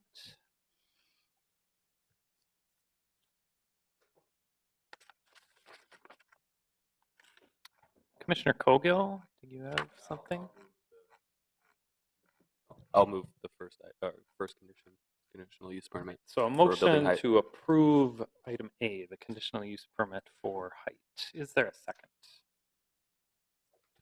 Motion and a second. Is there any discussion? Commissioner Cogill. To it.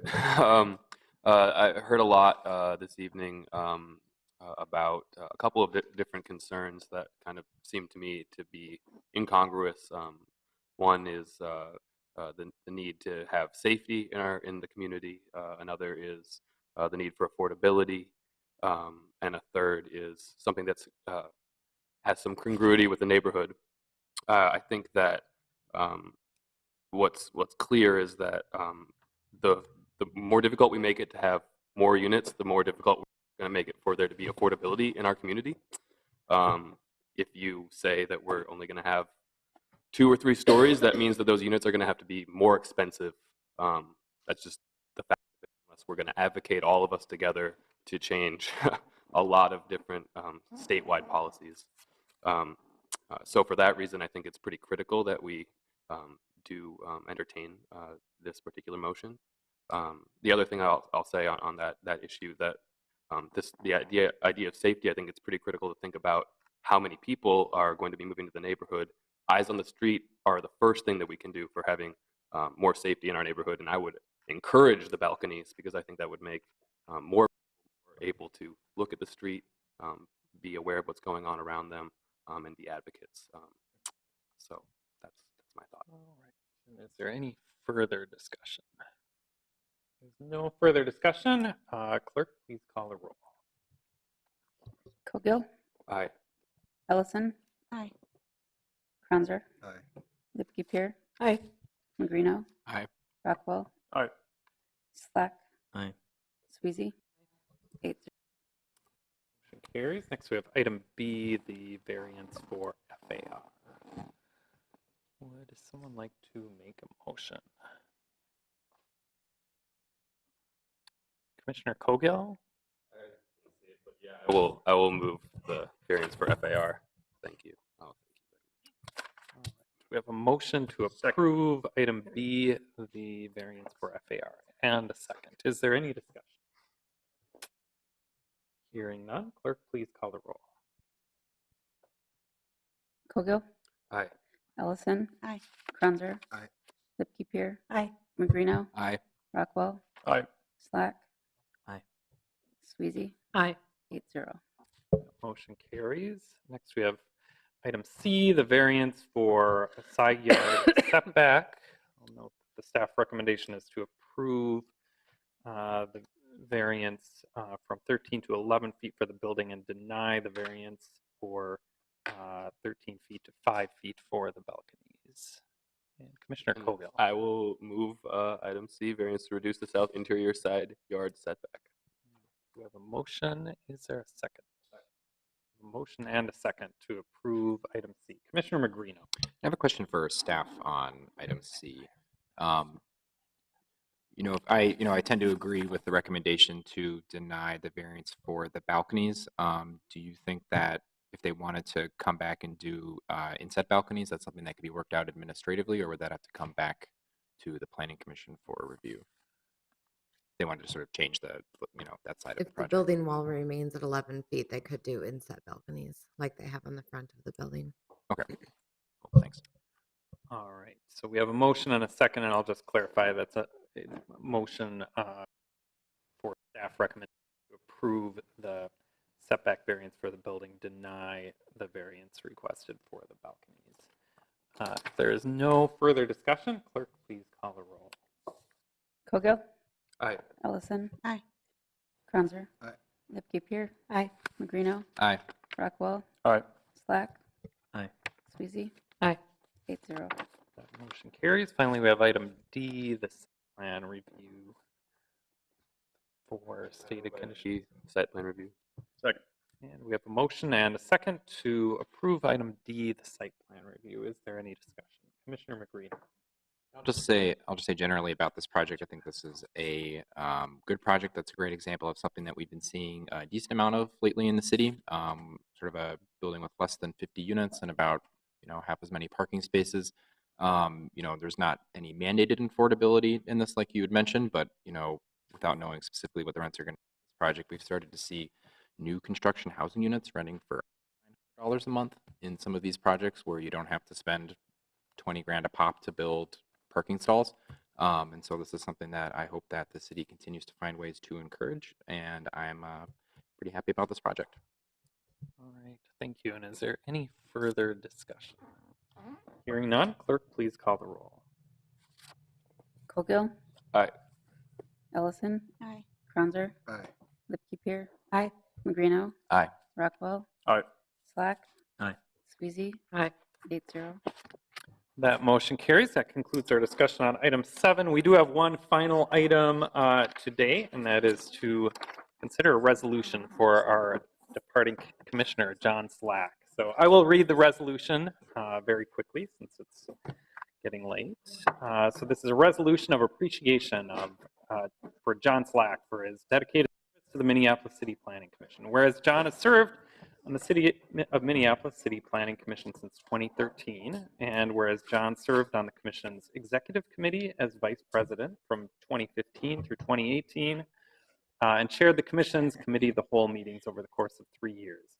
Whereas John has participated in over 106 Planning Commission public hearings, making decisions and recommendations on over 1,824 use applications and adoption of numerous small area plans, policy plans, and zoning code text amendments, whereas John has provided substantial expertise related to landscape architecture, urban design, and environmental issues, whereas John has demonstrated tremendous dedication and generosity in sharing both his time and knowledge, whereas the City Planning Commission wishes to formally recognize John's dedicated service to the City Planning Commission and City.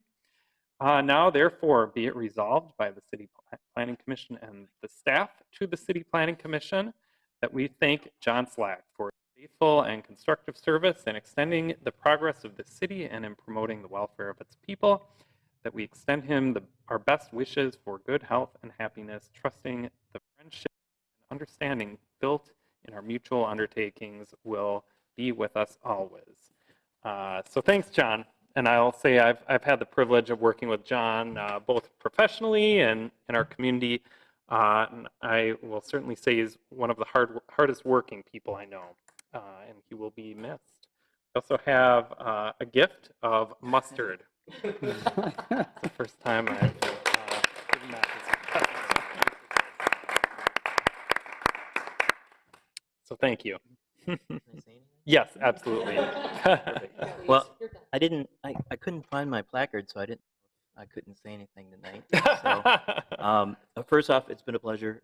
Whether I've worked with you for 5 years or for 3 months, this is a great group, and it's a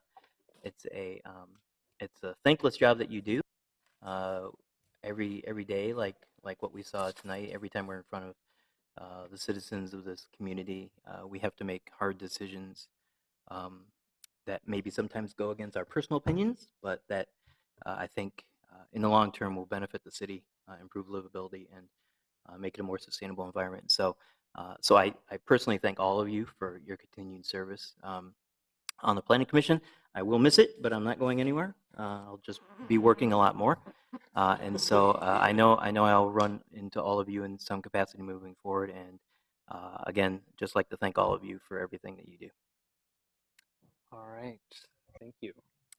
And that's all we have for tonight. So we are adjourned. We have Committee of the Whole this Thursday. Oh, I'm sorry. Number 8 has been continued to the May 21st meeting. We did that at the beginning. Well, public hearing is closed. We can connect afterwards. I apologize. Yeah, believe the agenda gets posted on the door there. So I apologize. It'll be considered on May 21st. Certainly send an email